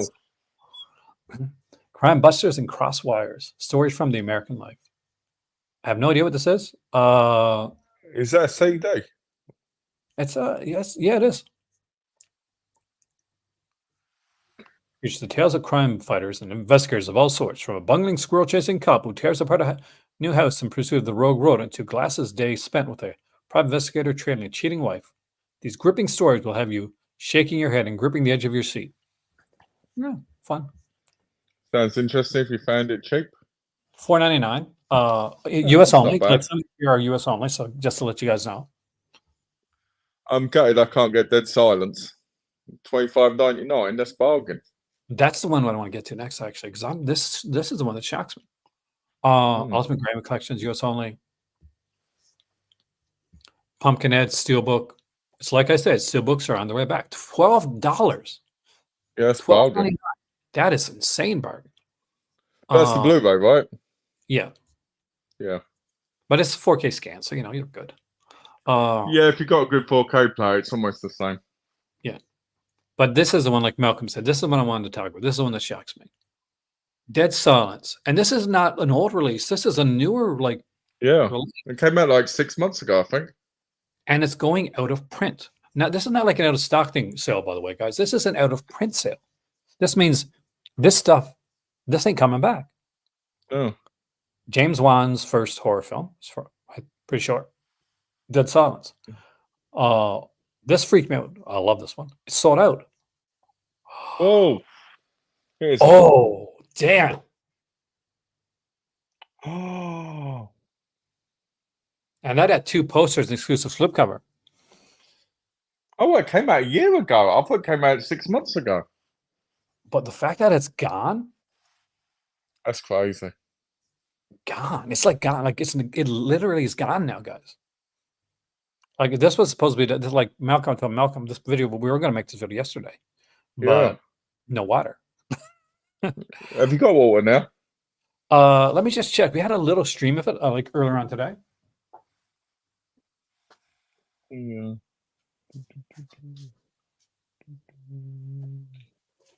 Oh, did you hear that? It is. Yes. It's moving. Yay! Hey, Monkey. Hey, everybody. Just in case I didn't say hi at the beginning, I just want to say hi quickly.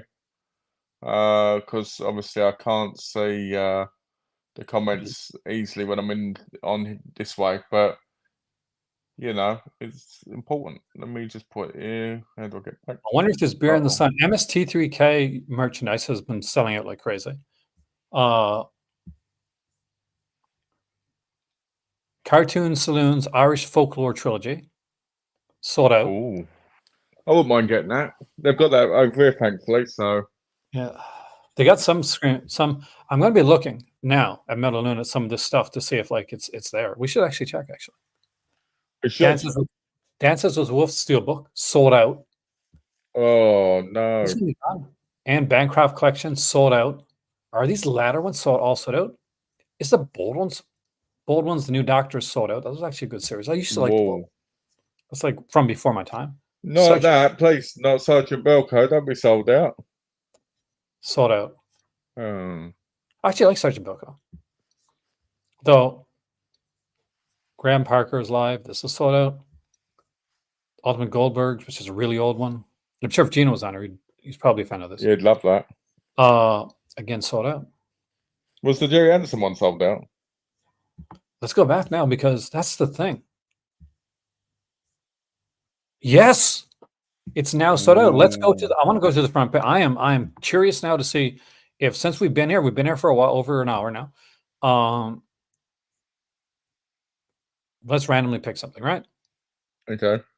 Let's pick Vice Squad. Vice Squad. One of the definitely a recommendation. Everybody should have this in the collection. Still in stock. So if you don't get it now, you have Vice Squad, don't you? Yeah. What an amazing release. What features on that? Like insane features on this one. Really, really good. One that I don't think it'll come back. I'm sorry. Fatso, which is a Shout Select release. It's a really good Dom DeLuise film. Here's the thing for that one, Malcolm. It's not a movie that I can see a company going and say, "Oh yeah, we're going to re-release that film." Yeah, I know what you mean. Yeah. So some of these stuff were less especially like 4K or that. Yeah, like this isn't getting a 4K release. If Kino rescues it, we're lucky. There's 4 copies left. That's it, guys. There's 4 physical media copies of Fatso left. As far as I know, there isn't another version of it out there, and there may be, but if you know there is, definitely let me know. Because it's a good film. Like it's definitely a. Have you seen this one? Yeah, many years ago. It's a Yeah, good film. It's really well done. but again, like obviously that's not a lot of the stuff that look for. Seduction was one I mentioned on here. I said like everybody should have 83 in stock in this one here. You're still on the Omen collection is I believe the Omen collection and the Fly collection will be coming out in 4K for Sharp Factory soon. that could be. But these are still solidly in stock compared to some. Big Trouble in Little China had like a lower. Yeah. We're still good because with some that have 4Ks, it's going to be different. But some like Yeah. maybe like these here, the double features, like Dirty Mary, Crazy Larry, Race with the Devil, which is an amazing Peter Fonda Warren Oates film. Again, it's another one I don't see getting another release. No. It's $12.99 and it's 76 in stock. That's a good one. Were you a fan of Race with the Devil? Grab it, guys. I don't remember, to be honest. It's the one with Warren Oates and Peter Fonda, like they're friends, and them and their wives, they go like camping, and they're just 2 couples going camping, and they come up across this like cult, the sacrifice, and then it's this big chase. The cult's kind of chasing them, like literally Race with the Devil. Really good film. That sounds pretty good. I might have seen it. It's just I've seen so many films on it. Sometimes they kind of mix into each other. Now, big one, Cockfighter. That's me. On Warren Oates. Have you seen this? I had it. 49 in stock. It's a good film. Really good film. I initially didn't watch that one because I was worried about like animal cruelty and stuff like that. Yeah. But I got to see it later on, and I still can't remember if there was animal cruelty. But I do. That being said, I love Warren Oates. I really do. I think she's a really great actor. Yeah, underrated if you ask me. I mean, now. The one thing I loved about Chef Extra's releases of the Hammer films is they look so much better than the UK versions. They do. What I mean by that is I love the black covers, don't get me wrong, the colours, but I like that they've got more of a personality for a Shout Factory. And they put more features on them too. And again, things with Lust for a Vampire, they actually do a brand new scan of the film. But I had to let you see this one because I know with when it comes to this one.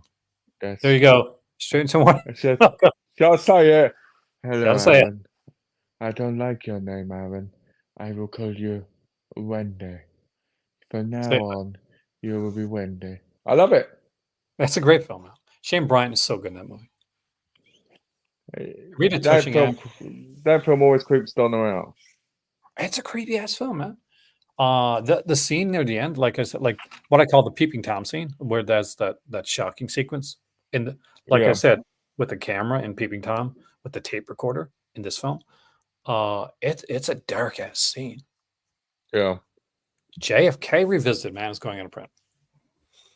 Ooh. Literally, like this. Didn't this just come out?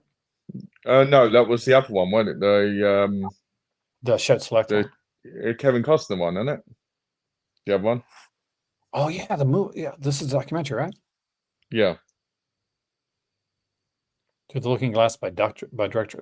Oliver Stone. I guess some people call him Doctor. What I want to know is when are we getting our Ilsa collection? Damn, yeah. There's only 10, dude. It's only 10 Sybil Danning figures left inside. And don't tell me you don't have Sybil Danning in your hands. I want to have it in my bed. Sybil Danning. God. What at one time was there anybody like more just better than Sybil when it came to this stuff? No, especially in Howling Toe. What I think of is they're playing with fire. Like that's peak Sybil Danning for me. Like because that's not like just one scene. That's like half the movie. That's the oldest thing. The Seduction, again, a recommendation on this one, guys. You haven't picked it up. Really pick it up. 83 down to once it's gone, it's gone. Some of these might get released in other places. Not everyone. How and many not of every. them do you have? Pardon? How many of them do you have? Uh, I got a few. Like I don't have. I think I bought Big Trouble in Little China. Don't have the Fly collection. I do have the Omen collection. I already got like the Umbrella Road game, so I didn't feel the need of getting another one. I got the Seduction, Vice Squad, of course. I'm bummed that I don't have Fatso or Can't Stop the Music. I've got the DVD release of Dirty Mary, Crazy Larry. I Mm, already have like release to Devil a Daughter.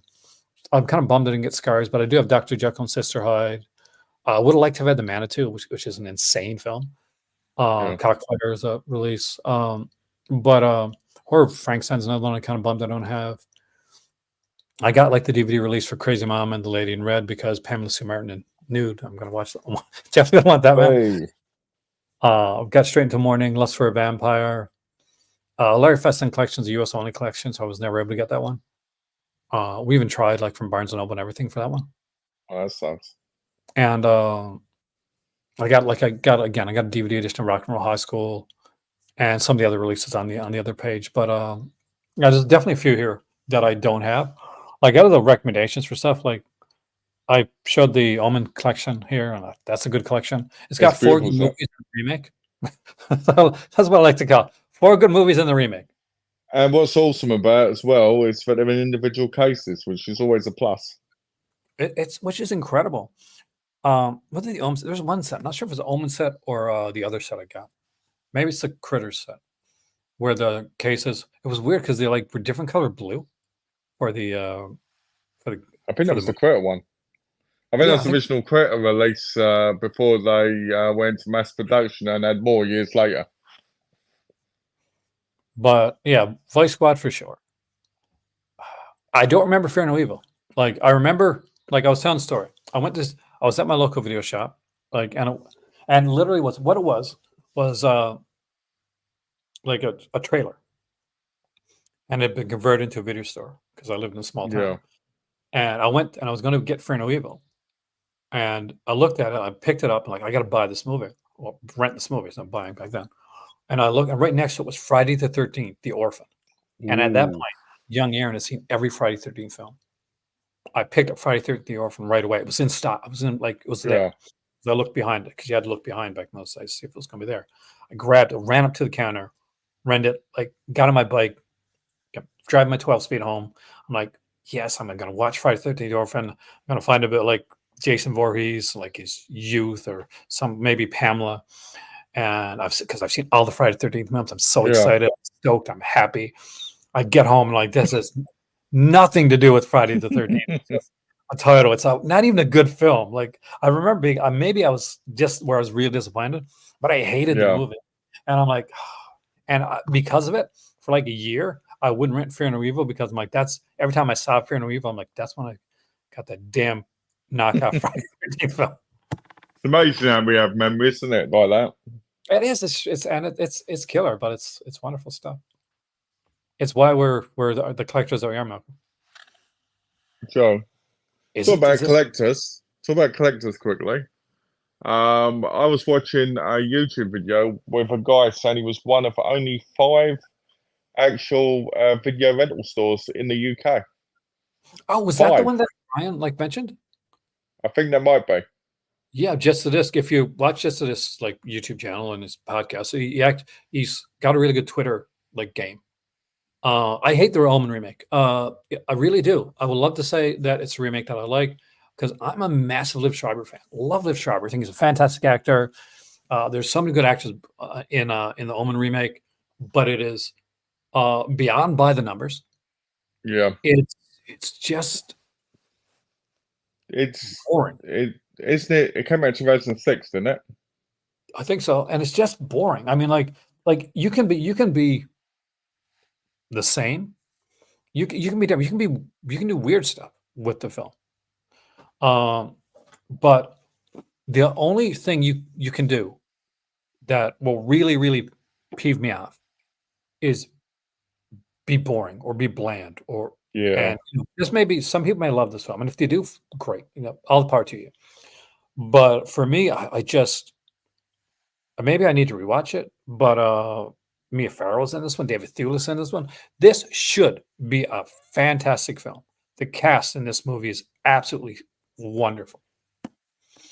But it's But one of those generic remakes that came out during the early 2000s. yeah, it's almost beyond generic. To that point where to that like where you just every scene I'm watching the movie, I feel like I could be watching a better movie. Yeah. And that's the thing. Like, never when I'm I watching want this, why do I say that? I want more movies like Patrick Still Lives, like The Omen still lives, The Fly still lives, and just have it the same way as Patrick Still Lives.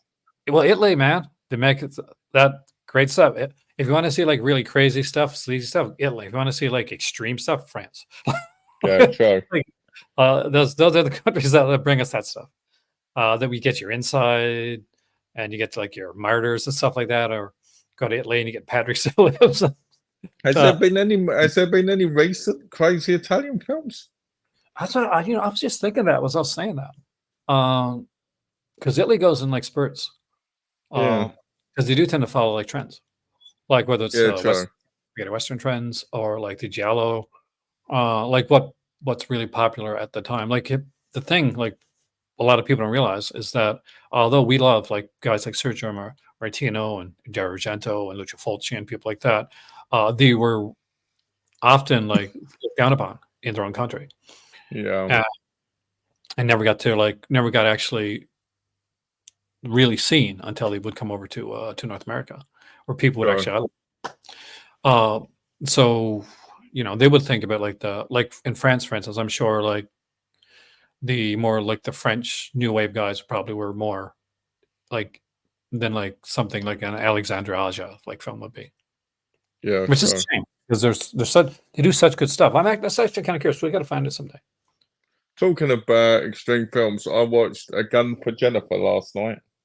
Yeah, you said you were liking that. Yeah. How did it turn out? It was all right. It was one of those kind of. It was like a strong feminist, but like in the negative, kind of like when you have, anything that's used the wrong way. Kind of like this girl, she was attacked by her husband. She goes on the run. She almost gets attacked. This female vigilante group save her, and basically it becomes a really dark kind of like really horrible side of we're strong women, we're feminists, something that would come out in the 90s basically. And it's very cheaply made, but it's decent. I would give it a watch, but I won't recommend buying it at full price. That's almost like the tagline for a lot of VSA, modern VSA, right? Yeah. I wouldn't buy it at full price, but yeah, I mean, like that sounds a lot like an early '80s one that I saw. That kind of had a similar look to it. It's funny because it does look like an '80s movie, even though it isn't. Iceman here. So it looks like The Orphans Nights. It is actually. It was made before Friday 13th, but I think it came out like was released on disc, like obviously afterwards. But yeah, I did not know because there's no internet like back then. Like we just had to like pick up something and like assume. So it's the first Omen commercial. It keeps reminding me of the remake since they brought back the "It's all for you" line. It's all for you. I miss those lines, like when the last guy said it's only a movie. It's only a movie. It's only a movie. It's only a movie. It's only. I miss those days because they don't do that anymore, do they? The art of the trailer and stuff like that is lost. I think. Yeah. Like nowadays, it's like, hey, let's show as much as we can in the trailer. Like, remember Batman vs Superman? Like, you didn't have to go see that movie. Like the whole damn movie's in the trailer. And in all honesty, we probably should just watch the trailer. I always say to Donna, if you watch the trailer now, you can see the end easily. And it's not a modern thing. Like Superman 3 did the same thing. This entire film's in trailer. Just watch the trailer, you find out. But it's weird when you watch really old trailers and really old films, and their trailers are like 3 to 4 minutes long. That's why I've started to like just stop watching. When I went to see, The Barbarian, that one. Yeah. I didn't watch anything. I didn't know what it was about. I had no idea what the movie was about at all. Like I thought, well, is this a monster movie? Is this like Is this a thriller? Is this like, is there a barbarian in the film? So when I turned it on, I watched it, and it was like, there's a big twist, obviously. Yeah. Uh, like I thought it was going in that other direction. I didn't expect that. Yeah, I was surprised it changed like so quickly because if you go in blind, you think, oh, what's going on with this guy, and you know, What kills me is like 20 of the Larry Fessons left, guys. So get those while you can. Um, is that's directed by the guy from Whitest Kids. So if you're like a comedy fan, you like comedy troops, oh, that's strange. Whitest Kids, do you know Yeah, that? Yeah, yeah, recently. I know what that is. Yeah, But like this Zach, he directed it. that's I interesting. think he could be like the next like Jordan Peele with his stuff because he really like, and he's friends with Jordan Peele. Like again, Jordan Peele, Key and Peele were like a big comedy troupe, and Whitest Yeah, Kids were like big comedy troupe. And they both kind of like pushed the limits with the stuff they did, like yeah. like the Hitler rap and like What Get New was Daddy. that? What was that new film they say Jordan Peele was going to be redoing? Because there was a film that he's going to do another one of now, like a new one of an old film. I don't know. The last one he produced, well, he produced like, of course, Candyman. Neil Costa directed it, which was really fucking good. That was a good film. Like that stood out. Like as far as like remakes, not remakes, as far as like continuations go, Candyman's one of my tops of Oh that yeah, stuff. I like what was done, and I like the definitely had fact that like, definitely had the right atmosphere. yeah, like that was kind of cool for me. For someone ripped off lines from season 2 of Marco Polo. Reese gives his big speech at the church. Oh man, I'm shocked at some of the stuff that's going out of print, Malcolm. I really am. Me too. Especially Earwig. Earwig. Everybody knows that's the best Studio Ghibli film of all time. It's the Studio Ghibli film that I barely remember. If I remember correctly, it's a Studio Ghibli film made by his son, but was a massive flop. Yeah, like it's not. Yeah, Goro Miyazaki. Yeah, it is. And is that still around? Like, it's in stock, guys. You can still, if you want to get that massive flop. And The this is one Lupin here. one's good. I'm a massive Lupin fan, but I didn't watch this, and I'll be honest with you, Malcolm, because it's CGI. And like Yeah, true. I'm used to the early Lupin stuff. Now they say the CGI is really good. I haven't seen. Maybe you've seen it. I've But seen it. It looks great, but it takes away from the whole aesthetic of what Lupin is. yeah, because I like Lupin. I love the character. Obviously, Hind even more than me because she grew up with this stuff. But Yeah. I've always wanted to get all the movies, with this Discotheque released. I mean, that's a feat, man. Yeah. Let's Same check City it. Hunter. Warning signs in stock. I didn't remember this one. A viewer had to tell me what this movie was about because I didn't remember it at all. Ooh. I did literally didn't. I remember crap all about that film. The Entity. Entities stock. We'll dive into some other stuff in a minute, but I just wanted to talk about these here for a little bit. This is when he's freaked me out once, Malcolm.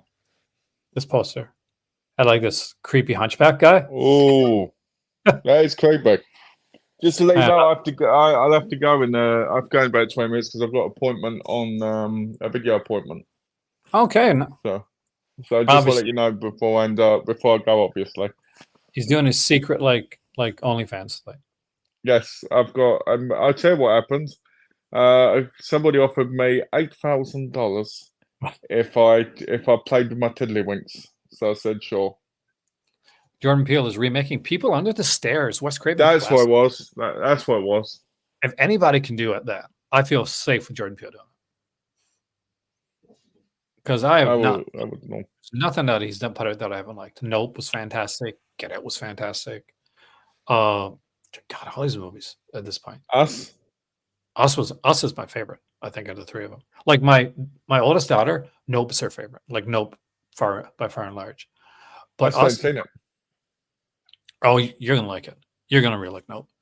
But Us just really stood out to me, and it freaked me out a bit. The tethering and all that was kind of cool. And that sequence, there's like, because Jordan Peele does the thing where you can put in like humor, and not take away from the horror. Like when she's like, she got like this Alexa type thing from us, and she's like, and the killers there, like tethering people, like the evil versions, Oh, and she's the like, police. Kill the yeah, police. call the police. Play, fuck the police. That is one of the best scenes, man. That is great. That is a great part. It I is do like just. that. Oh, before we go, I had 5 recommendations. So see you. Give your thoughts on this when it comes. Hey, where are you going? Okay. I'm here. Here we go. Okay, there we go. There we go. 5 recommendations for releases. Sundays may be out of print. I'm not quite sure. But if you see them in your local store, think you should pick them up.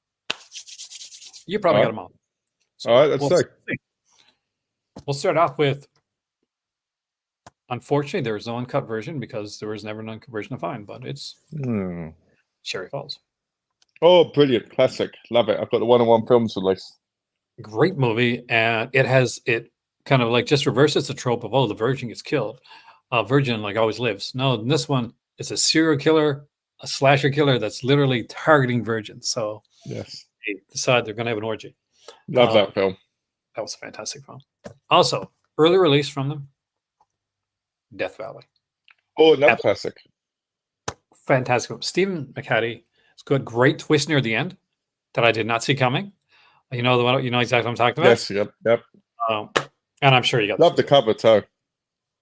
And this was back in the Blu-ray DVD like combo days.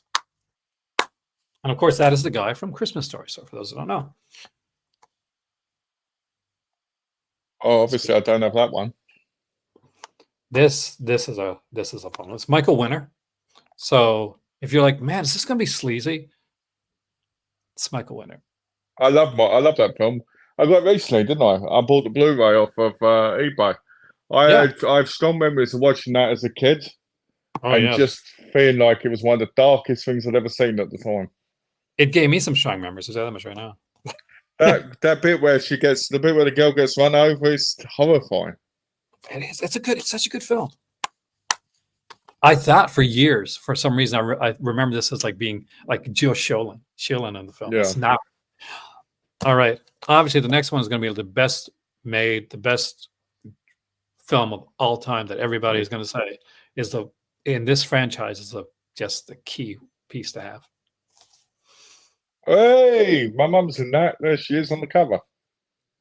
You know, as far as I can tell, and you can correct me if I'm wrong on this, is this not the only Texas Chainsaw Massacre with nudity? Oh. Yeah, I think so. Yeah. And like good nudity too. Like she's got some nice. Yeah, I think so. So you like seeing Leatherface naked, do you? Well, yeah, you gotta have some naked Leatherface, all right? I want to know what that whole thing with the door knockers is when she gets in the car. You know, on that guy's chest. That's what I want to know. I think my favorite part of that entire film is the beginning, because you got this douchebag, and I love this douchebag character, who's just caught like cheating on his girlfriend, and they're driving, right? And his girlfriend's in the front seat, and the friends are in the back seat. Renee Zellweger and her boyfriend's in the back seat, and he goes on this big long like monologue about why it's his girlfriend's fault that he cheated. Yeah. And it's like, it's not my fault. It's like, it's kind of your fault. And it's just such a douchebag, like, bro thing to say. It is. And we know people. We know people. I think everybody does, don't they? Because it just, my favorite Vietnam movie is probably Matthew McConaughey. Is it Matthew McConaughey? It is, isn't it? Matthew McConaughey, yeah. Getting the leg issues and be like, Kid loves that. Like she's like, oh god, this is the best thing he's ever done. Got to rewind it back. It is so good. It got a weird ending, but man, right up till then, I was like so into it. Box set. I would I'd definitely recommend Scream for Help to anyone who wants to see a gritty film. Oh, yeah, I got that. Yeah, I knew you'd have this. I had not seen Poison of Ivy's Secret Society until I got this box set. I thought I had, and I hadn't. Did you like Secret Society? Yeah, I was shocked because I'm a Degrassi guy, and I went from seeing like this girl that played the kid in Degrassi to the girl doing like, now was an out, like had grown up. Yeah. It was really sexy. Yeah. This that was different. But I actually did. I like Secret. I like them all. It's weird because Secret Society is the only one that's released ever on Blu-ray. Really? Yeah. Because that was like I think it was not a TV release, but it was like something similar, like one of those like maybe Showtime release. But the like first one, I think someone gets like a real like not a commentary. The rest of them pretty much just. So we got like Poison Ivy right here, beautiful Drew Barrymore.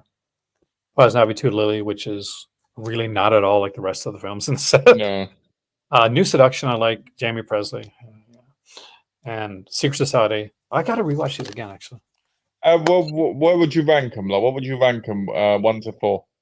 Good idea. That is good. Okay. For me, Yeah. in fourth place, because I like all these films. This is hard. This is really hard. Fourth place is Lily, part 2. Okay. And I like Alyssa Milano in this film. And third place, yeah, I gotta be honest. No. Fourth place is going to go for the New Seduction, even though it's got some of the better sexy scenes. It's still probably the weakest plot. Number 3 is going to be Lily. Number 2 is going to be Secret Society, which actually kind of like plot's still weak, but it's a bit better than I expected it to be. And Poison Ivy is the best one, even though it's probably the least kind of the sexy one. Okay.